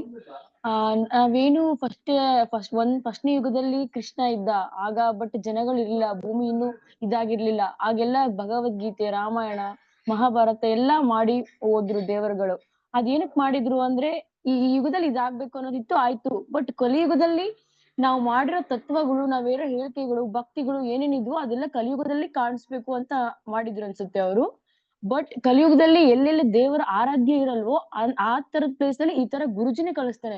ಗುರುಜಿನ ಕಳಿಸ್ಲಿ, ಅವ್ನ ಮಹತ್ವ ಏನು ಅನ್ನೋ ಗೊತ್ತಾಗ್ಬೇಕು, ಅಲ್ಲಲ್ಲಿ ಸ್ಪ್ರೆಡ್ ಆಗ್ಬೇಕು. ಕೃಷ್ಣನ ಯಾರು ಇದು ಮಾಡ್ಬಾರ್ದು ಅನ್ನೋ ರೀತಿಲಿ ಈ ತರ ಗುರುಗಳನ್ನ ಕಳ್ಸಿ, ಈ ತರ ಭಕ್ತಿದಾಗ್ಲಿ, ಆಧ್ಯಾತ್ಮಿಕದಾಗ್ಲಿ, ಈ ತರ ವಿಚಾರಗಳನ್ನ ಜನಗಳಿಗೆ ಒಳ್ಳೇದಾಗ್ಲಿ ಅನ್ನೋ ರೀತಿಯಿಂದ ಕೃಷ್ಣ ಈ ತರನ ಗುರುಗಳನ್ನ ಕಳ್ಸಿ ಶಿಷ್ಯರಿಗೆ ತಲುಪಿಸ್ತಾನೆ ಅಂತ ಅನ್ನೋ ಅಭಿಪ್ರಾಯ ನನ್ನದು ಗುರುಜಿ. ಇದರಿಂದ ಏನಾದ್ರು ತಪ್ಪಾಗಿದ್ರೆ ಕ್ಷಮಿಸ್ಬಿಡಿ, ನನ್ನ ಹೇಳಿಕೆಗಳಲ್ಲಿ ತಪ್ಪಾಗಿದ್ರೆ. ಕೃಷ್ಣ ಪ್ರಭು, ನೀವು ಇವಾಗ ಹೇಳಿರೋ ಲೀಲೆಯಲ್ಲಿ ಅವ್ರು ಹೇಳಿದ್ರಲ್ಲ, ಅವರೆಲ್ಲ ಅವ್ರ ಹಿಂದಿಂದಾನೇ ಸುತ್ತುತ್ತಾ ಇದ್ರು, ಅವ್ರ ಪರವಾಗಿ ಅವ್ರ ಅಸಿಸ್ಟೆಂಟ್ ನ ಬೈದ್ರು, ನಿನ್ಗೆ ಎಷ್ಟೊಂದು ಕೆಲಸ ಇದೆ. ಆ ಲೀಲೆ ತುಂಬಾ ಇಷ್ಟ ಆಯ್ತು ಪ್ರಭು. ಹರೇ ಕೃಷ್ಣ. ನನಗೆ ಇವರು ಜನಕ ಮಹಾರಾಜನ ಹೇಳಿದ್ರಲ್ಲ, ಹಂಗೆ ನಾವ್ ಯಾವುದೇ ಒಂದು ಪ್ರವಚನ ಕೇಳ್ತಾ ಇರ್ಬೇಕಾದ್ರೂ ಸ್ವಲ್ಪ ಅದ್ರಲ್ಲಿ ಗಮನ ಇರ್ಬೇಕು, ಶ್ರದ್ಧೆ ಇರ್ಬೇಕು. ಏನೋ ಬೇರೆ ಬೇರೆ ಬರೇ ದೇಹ ಅಷ್ಟೇ ಕುಂತಿರುತ್ತೆ, ಅಲ್ಲಿ ಮನ್ಸಿಗೆ ಬೇರೆ ಕಡೆ ಹೊರಟೋಗಿರುತ್ತೆ, ಅಲ್ಲಿ ಏನಾಯ್ತು, ನಮ್ಮ ಮಕ್ಳು ಬರ್ಲಿಲ್ಲ, ನಮ್ಮ ಅವ್ರು ಬರ್ಲಿಲ್ಲ, ಇವ್ರು ಬರ್ಲಿಲ್ಲ, ಅಡ್ಗೆ ಮಾಡ್ಬೇಕು, ಅದನ್ನೆಲ್ಲ ಸ್ವಲ್ಪ ಜಾಸ್ತಿ ಆಗ್ಬಿಡುತ್ತೆ. ಅದನ್ನ ಸ್ವಲ್ಪ ಆದಷ್ಟು ಕಂಟ್ರೋಲ್ ಮಾಡ್ಕೊಂಡು ಏನಾದ್ರೂ ನಾವು ಪ್ರವಚನ ಒಂದ್ 10 ನಿಮಿಷ ಕೇಳ್ತಿದ್ರು ಅದ್ರ ಮೇಲೆ ಗಮನ ಕೊಟ್ರೆ ನಾವು ಸ್ವಲ್ಪ ಕೃಷ್ಣನ ಹತ್ರ ಮಾಡ್ಕೊಳ್ಳಿ ಇದಿಲ್ಲ ಅನ್ನೋದು ಗೊತ್ತಾಯ್ತು ಪ್ರಭುಜಿ. ಹರೇ ಕೃಷ್ಣ. ಹರೇ ಕೃಷ್ಣ ಪ್ರಭು. ಅವರು ಪ್ರವಚನ ಕೊಡ್ತಾ ಇರೋವಾಗ ಕೋತಿಗಳು ಬಟ್ಟೆಗಳು ತಗೊಂಡು ಹೋಗಿ ಹರಿತಾ ಇದ್ರು ಅಂತ ನ್ಯೂಸ್ ಬಂದರೆ ಅವರು ಓಡಿ ಹೋಗಿ ಶಿಷ್ಯರು ನೋಡಿದ್ರೆ ಅಲ್ಲಿ ಯಾರು ಇರಲ್ಲ. ಅದು ಅವರು ಪ್ರೀಚ್ ಮಾಡೋವಾಗ ಎದ್ದು ಹೋಗಿರೋದೇ ಅದು ತಪ್ಪು ಅಂತ ತಿಳಿದಿರೋದು ಅದು ಚೆನ್ನಾಗಿತ್ತು ಪ್ರಭು. ಹರೇ ಕೃಷ್ಣ ಪ್ರಭು. ಗುರು ಮಹಾರಾಜರ ಬಗ್ಗೆ ಹೇಳಿದ ಎಲ್ಲಾ ವಿಷಯಗಳೂನು ಸದಾನಂದ ಕೇಶವ ಪ್ರಭು ಹೇಳಿದ್ದು ತುಂಬಾ ತುಂಬಾ ಚೆನ್ನಾಗಿ ಅರ್ಥಪೂರ್ಣವಾಗಿದೆ. ಅಂದ್ರೆ ಅವ್ರು ಹೇಳೋದೇನಂದ್ರೆ ಗುರು ಯಾವ ತರ ನಾವು ಅವ್ರು ಹೇಳಿದ್ದನ್ನ ನಾವು ಪಾಲನೆ ಮಾಡ್ಕೊಂಡೋದ್ರೆ ನಾವು ಯಾವಾಗೂ ಗುರು ಮಾತ್ರ ನಾವು ನೆರವೇರಿಸಿದ್ರಿ ಅಂತ ನಾವು ಮೊದ್ಲು ಅರ್ಥ ಮಾಡ್ಕೊಳ್ಬೇಕು. ಮತ್ತು ಗುರುಗಳು ನೋಡಿ ಅವರು ಎಷ್ಟು ಶಿಷ್ಯರಿಗೋಸ್ಕರ ಗುರುಗಳು ಯಾವತ್ತು ಸದಾ ನೋಡ್ತಾ ಇರ್ತಾರೆ ಅನ್ನೋದಕ್ಕೆ ನನ್ಗೆ ಇವತ್ತು ಸದಾನಂದ ಕೇಶವ ಪ್ರಭು ಹೇಳಿದ್ದಕ್ಕೆ ತುಂಬಾ ನನ್ಗೆ ಗಂಭೀರವಾದ ವಿಷಯ. ಅಂದ್ರೆ ಅದನ್ನ ನಾವು ಅರ್ಥ ಮಾಡ್ಕೊಳ್ಬೇಕು. ಗುರುಗಳು ನಮ್ಮನ್ನ ಎಲ್ಲಾ ರೀತಿನಲ್ಲೂ ನೋಡ್ತಾ ಇರ್ತಾರೆ. ನಾವ್ ಏನೇನ್ ಮಾಡ್ತೀರಿ, ನಾವ್ ಯಾವ ತರ ಪಾಲನೆ ಮಾಡ್ತಾ ಇದೀರಿ, ನಾವು ಹೇಳ್ಬಿಟ್ಟು ಅಲ್ಲಿ ಪ್ರಮಾಣ ಮಾಡ್ಬಿಟ್ಟು ಇಲ್ಲಿ ಮನೇಲಿ ಬಂದು ಕೂತ್ಕೊಂಡು ಸುಮ್ನೆ ಕಾಲಹರಣ ಮಾಡ್ತಾ ಇದ್ದೀರಾ, ಇಲ್ಲ ಭಗವಂತನ ಬಗ್ಗೆ ನಾವು ಏನಾನು ಇನ್ನ ಪ್ರಚಾರಗಳು ಮಾಡ್ತಾ ಇದ್ದೀರಾ, ಇಲ್ಲ ನಾವ್ ಏನ್ ಸಾಧನೆ ಮಾಡ್ತಾ ಇದೀರಿ ಎಲ್ಲದನ್ನು ಗುರುಗಳು ನೋಡ್ತಾ ಇರ್ತಾರೆ ಅನ್ನೋದನ್ನ ಅವ್ರು ಹೇಳಿದ್ದು ತುಂಬಾ ನನ್ಗೆ ಇದಾಯ್ತು ಪ್ರಭು. ಸಂತೋಷ ಆಯ್ತು ತುಂಬಾ. ಅವ್ರು ನೋಡ್ತಾ ಇದ್ದಾರೆ ಅನ್ನೋದಕ್ಕೆ ಸಾಕ್ಷಿ ನನಗೆ ಗೊತ್ತು ಪ್ರಭು. ನನ್ಗೆ ತುಂಬಾ ಅದು ಭಾವನೆ ಆಗ್ತಾ ಇದೆ ಪ್ರಭು. ನನ್ಗೆ ಅದನ್ನ ನಾನು ಯಾವಾಗೂ ನನಗೆ ಒಂದೊಂದ್ಸತಿ ಮೈ ಹುಷಾರಿಲ್ದ ಆದಾಗೆಲ್ಲನೂ ನಾನು ಅದನ್ನೇ ತಿಳ್ಕೊಳ್ತೀನಿ ಪ್ರಭು. ನಾನು ಒಂದ್ ಸ್ವಲ್ಪ ದಿನ ಇರ್ತೀನೋ ಇಲ್ಲೋ, ನಾನು ಏನೋ ಹೋಗ್ತೀನೇನೋ, ಅಯ್ಯೋ ನಾನು ಇರೋಷ್ಟೊತ್ತಿಗೆ ಸ್ವಲ್ಪ ಏನಾದ್ರು ಸಾಧನೆ ಮಾಡ್ಬೇಕಾಗಿತ್ತಲ್ಲ, ಏನು ಮಾಡಕ್ ಆಗ್ತಾ ಇಲ್ವಲ್ಲ ನನ್ ಕೈಯಲ್ಲಿ ಅಂತ ನಾನ್ ತುಂಬಾ ವೇದನೆ ಪಡ್ತಾ ಇರ್ತೀನಿ ಪ್ರಭು. ಅವಾಗ ಬೆಳಗ್ಗೆ ನಾನು ಸ್ವಲ್ಪ ಚೆನ್ನಾಗಿರ್ತೀನಿ. ಅದೆಲ್ಲ ನನ್ಗೆ ಅನುಭವ ಆಗಿದೆ. ಅದಕ್ಕೆ ಧನ್ಯವಾದ. ಗುರುಗಳಿಗೆ ಪಾದಕ್ಕೆ ಕೋಟಿ ಕೋಟಿ ವಂದನೆ. ಧನ್ಯವಾದ ಪ್ರಭು. ತಪ್ಪಿದ್ರೆ ಕ್ಷಮಿಸಿ ಪ್ರಭು. ಹರೇ ಕೃಷ್ಣ ಪ್ರಭುಜಿ, ದಂಡವತ್ ಪ್ರಣಾಮ್. ನಾವೆಲ್ಲ ಸ್ವಲ್ಪ ನಮ್ ದೇಹಕ್ಕೆ ಏನಾದ್ರು ತೊಂದ್ರೆ ಆತಂದ್ರೆ ನಾವು ಬೇರೆ ಮಾಡುವಂತ ಕೆಲ್ಸವನ್ನ ಅರ್ಧದಲ್ಲೇ ನಿಲ್ಲಿಸ್ಬಿಡ್ತೀವಿ. ಆದ್ರೆ ಗುರು ಮಹಾರಾಜ್ ಅವರು ಡಯಾಲಿಸಿಸ್ ಮುಗಿಸ್ಕೊಂಡ್ ಬಂದು ರಥಯಾತ್ರೆ ಒಳಗಡೆ ಪಾಲ್ಗೊಳ್ತಾರೆ. ಅವ್ರಿಗೆ ಆಗಿರುವಂತಹ ಎಲ್ಲಾ ನೋವನ್ನು ಮರೆತು ಅವ್ರ ರಥಯಾತ್ರೆದೊಳಗಡೆ ಪಾಲ್ಗೊಳ್ತಾರೆ. ಇದನ್ನ ನಮ್ಗೆ ಬಹಳ ಇಷ್ಟ ಆಯ್ತು. ನಮ್ಗೆ ಏನಾದ್ರೂ ತೊಂದರೆಗಳು ಬಂದ್ರೆ ನಾವು ಭಗವಂತ ಇದ್ದಾನ ಅಂತ ಅಂದ್ಬಿಟ್ಟು ತಿಳ್ಕೊಂಡು ನಾವು ನಮ್ಮ ಕಾರ್ಯಗಳನ್ನ ಮುಂದುವರಿಸ್ಬೇಕಂತ ಇದರಿಂದ ನಾವು ತಿಳ್ಕೊಳ್ಬೇಕಾಗುತ್ತೆ ಪ್ರಭು. ಹರೇ ಕೃಷ್ಣ. ದಂಡವತ್ ಪ್ರಣಾಮ. ಹರೇ ಕೃಷ್ಣ ಪ್ರಭುಜಿ. ಆ ಗುರುಗಳು ಒಬ್ಬರು ಒಂದು ಹೇಳಿರ್ತಾರೆ, ಅವ್ರಿಗೆ ಹೇಳೋದಕ್ಕೆ ಒಂದು ಕೆಲಸ ಮಾಡಕ್ಕೆ. ಗುರುಗಳು ಹೇಳಿದ್ದನ್ನ ಶಿಷ್ಯರು ಅವರು ಏನೋ ಸ್ವಲ್ಪ ಮರ್ತು ಎಕ್ಸ್ಚೇಂಜ್ ಮಾಡ್ತಾರೆ ಔಷಧಿ ಕೊಡ್ಬೇಕಾರೆ ಆ ಗ್ಲಾಸ್ನ. ಆಗ ಗುರುಗಳು ಅವ್ರಿಗೆ ಒಂದು ಏಟು ಹೊಡೆದಾಗ ಅವ್ರಿಗೆ ಏನೂ ನೋವಾಗಲ್ಲ. ನಮ್ಮ ಗುರುಗಳು ನನ್ಗೆ ಹೊಡೆದಿದ್ದು ನನ್ಗೆ ಒಳ್ಳೇದಕ್ಕೆ ಅಂತ ಅವ್ರು ತಿಳ್ಕೊಂಡು ಅವ್ರ ಗುರುನ ಏನು ಅಂದೆ ಅವರು ಒಂದು ನಮ್ರತೆಯಿಂದ ಅವ್ರಿಗೆ ಹಾಗೇ ರೀತಿ ಸೇವೆ ಮಾಡ್ತಿರ್ತಾರೆ ಪ್ರಭುಜಿ. ಈ ಒಂದು ನನಗೆ ಒಂದು ಲೀಲೆ ಬಹಳ ಇಷ್ಟ ಆಯ್ತು ಪ್ರಭುಜಿ. ಹರೇ ಕೃಷ್ಣ ಪ್ರಭುಜಿ. ನಾವು ನಮ್ರತೆಯಿಂದ ಗುರುಗಳಿಗೆ ಹಂಗೆ ಇರ್ಬೇಕು ಅನ್ನೋದು ಒಂದು ಇದು ಕಲ್ತ್ವಿ ಪ್ರಭುಜಿ. ಹರೇ ಕೃಷ್ಣ ಪ್ರಭುಜಿ. ಧನ್ಯವಾದ. ಹರೇ ಕೃಷ್ಣ ಪ್ರಭುಜಿ. ಹರೇ ಕೃಷ್ಣ ಪ್ರಭುಜಿ. ಇದು ತಂದೆ ಮತ್ತೆ ಮಗ ಅಂತ ನಮ್ಗ ಇದು ಆಗ್ತದ ಪ್ರಭುಜಿ. ಅವರು ನಮ್ಗ ತಂದೆಕ್ಕಿಂತ ಹೆಚ್ಚು ಅಂತ ಹೇಳಿ ನಾವು ಇದು ಮಾಡ್ಬೇಕು ಪ್ರಭುಜಿ. ಆದ್ರೆ ಒಂದಿಷ್ಟು ನಮ್ಗೆ ನೆನ್ಪು ಇರೋದಲ್ಲ ಪ್ರಭುಜಿ. ದಿನಾ ಅವ್ರನ್ನ ನೆನ್ಸ್ಕೊಂಡೇನೆ ನಾನು ಇವಾಗ ಮುಂದುವರಿತೀನಿ ಪ್ರಭುಜಿ. ಅಷ್ಟೇ ಈಗ ನಾ ಹೇಳೋದು ಪ್ರಭುಜಿ. ನಮ್ಗೊಂದು ತಂದೆ ಸಮಾನಕ್ಕಿಂತ ಹೆಚ್ಚು ನಾವೆಲ್ಲ ಕೇಳ್ತೀವಿ ಅಂದ್ರೆ ನಮ್ ತಂದೆದವ್ರನ್ನ ಇಷ್ಟನ್ನ ಹೇಳ್ತಾರೋ ಇನ್ನ ಗೊತ್ತಿಲ್ಲ. ಅದು ಏನ್ ನಮ್ಗ ಅಷ್ಟು ಇದಿಲ್ಲ. ಈಗ ಅದ್ರಕ್ಕಿಂತ ನಮ್ಗೆ ಯಾವುದಂತೂ ಗುರುಗಳದ್ದೇ ನಮ್ಗ ಅಷ್ಟು ನೆನ್ಪಂತೂ ಆಗ್ತದ ಪ್ರಭುಜಿ. ಹರೇ ಕೃಷ್ಣ ಪ್ರಭುಜಿ. ದಂಡವತ್ ಪ್ರಣಾಮ. ಹರೇ ಕೃಷ್ಣ ಪ್ರಭುಜಿ. ನನಗೆ ಅವರ ನಿಸ್ವಾರ್ಥ ಸೇವೆ ತುಂಬಾ ಇಷ್ಟ ಆಯ್ತು. ಅನಿಲೇ ತುಂಬಾ ಇಷ್ಟ ಆಯ್ತು ಪ್ರಭುಜಿ. ನಾವು ಯಾವುದೇ ಕೆಲಸ ಕೊಟ್ಟರು ಸಹ ಅದನ್ನ ನಾನ್ ಯಾಕೆ ಮಾಡ್ಬೇಕು ಅನ್ನೋ ಸ್ವಾರ್ಥ ಇಲ್ದಿರ ನಿಸ್ವಾರ್ಥ ಸೇವೆ ಮಾಡೋದು ಬೇಕು ಪ್ರಭುಜಿ. ಅದನ್ನ ತುಂಬಾ ಅದರಿಂದ ಕಲ್ತ್ಕೊಂಡೆ. ಹರೇ ಕೃಷ್ಣ ಪ್ರಭು. ದಂಡವತ್ ಪ್ರಣಾಮ.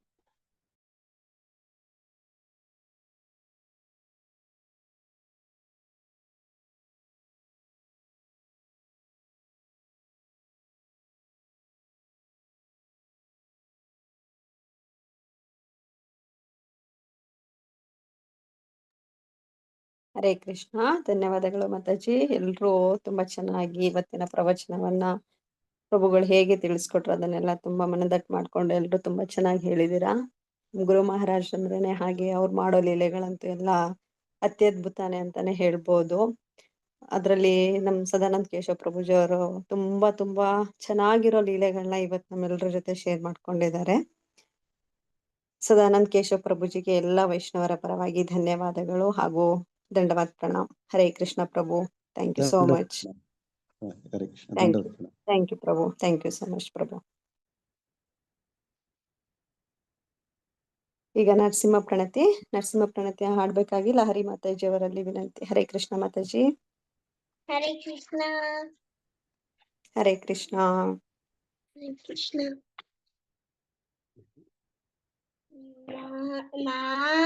ನಮಸ್ತೆ ನರಸಿಂಹಾಯ ಪ್ರಹ್ಲಾದಲಾದದಾಯಿನೇ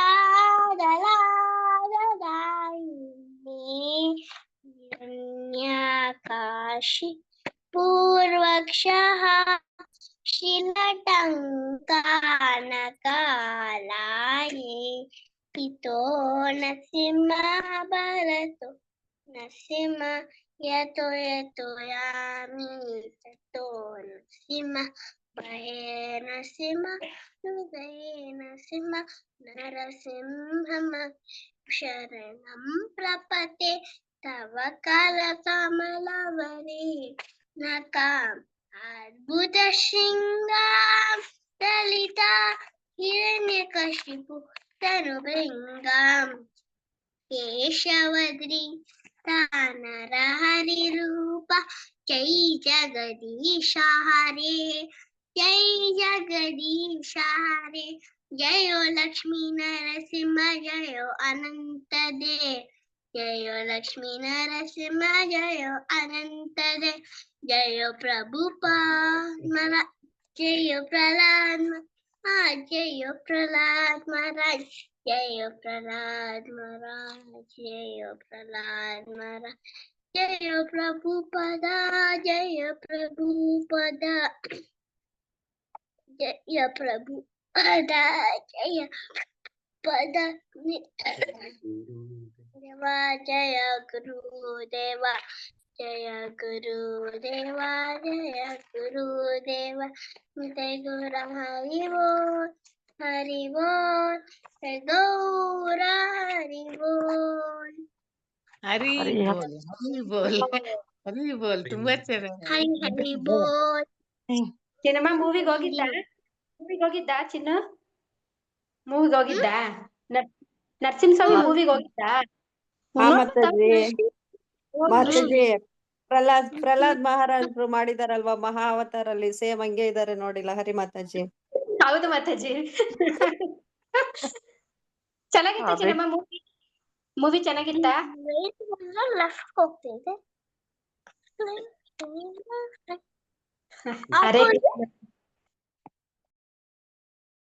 ಹರೇ ಕೃಷ್ಣ ಮಾತಾಜಿ. ಲಹರಿ ಮಾತಾಜಿ. Thank you so much. ತುಂಬಾ ಶ್ರದ್ಧಾ ಭಕ್ತಿಯಿಂದ ನರಸಿಂಹ ಪ್ರಣತಿಯನ್ನ ಹಾಡಿದ್ದಕ್ಕೆ ಎಲ್ಲ ವೈಷ್ಣವರ ಪರವಾಗಿ ಧನ್ಯವಾದಗಳು. ಹರೇ ಕೃಷ್ಣ ಮಾತಾಜಿ. ಹರೇ ಕೃಷ್ಣ. ಎಲ್ಲರಿಗೂ ದಂಡವತ್ ಪ್ರಣಾಮ್. ಕಾರ್ಯಕ್ರಮವನ್ನು ಮುಕ್ತಾಯಗೊಳಿಸೋಣ. ವಾಂಛಾಕಲ್ಪತರುಭ್ಯಶ್ಚ ಕೃಪಾ ಸಿಂಧುಭ್ಯೇವ ಚ ಪತಿತಾನಾಂ ಪಾವನೇಭ್ಯೋ ವೈಷ್ಣವೇಭ್ಯೋ ನಮೋ ನಮಃ. ಅನಂತ ಕೋಟಿ ವೈಷ್ಣವರಿಂದ ಕಿ ಜೈ. ಸಮವೇತ ಭಕ್ತರಿಂದ ಕಿ ಜೈ. ಜಗದ್ಗುರು ಶ್ರೀಲ ಪ್ರಭುಪಾದ ಕಿ ಜೈ. ಗುರು ಮಹಾರಾಜ ಜಯ ಪತಾಕ ಸ್ವಾಮಿ ಕಿ ಜೈ. ಎಲ್ಲರಿಗೂ ಹರೇ ಕೃಷ್ಣ. ದಂಡವತ್ ಪ್ರಣಾಮ್. ಹರೇ ಕೃಷ್ಣ ಮಾತಾಜಿ. ದಂಡವತ್ ಪ್ರಣಾಮ್. ದಂಡವತ್ ಪ್ರಣಾಮ್. ಕೃಷ್ಣ ಮಾತಾಜಿ. ಹರೇ ಕೃಷ್ಣ ಮಾತಾಜಿ. ದಂಡವತ್ ಪ್ರಣಾಮ್. ಕೃಷ್ಣ ಮಾತಾಜಿ. ದಂಡವತ್ ಪ್ರಣಾಮ್. ಹರೇ ಕೃಷ್ಣ ಹರೇ ಕೃಷ್ಣ ಮಾತಾಜಿ. ಮಾತಾಜಿ. ಹರೇ ಕೃಷ್ಣ ಮಾತಾಜಿ. ದಂಡವತ್ ಪ್ರಣಾಮ್. ಹರೇ ಕೃಷ್ಣ ಪ್ರಭುಜಿ. ದಂಡವತ್ ಪ್ರಣಾಮ್. ಹರೇ ಕೃಷ್ಣ ಮಾತಾಜಿ.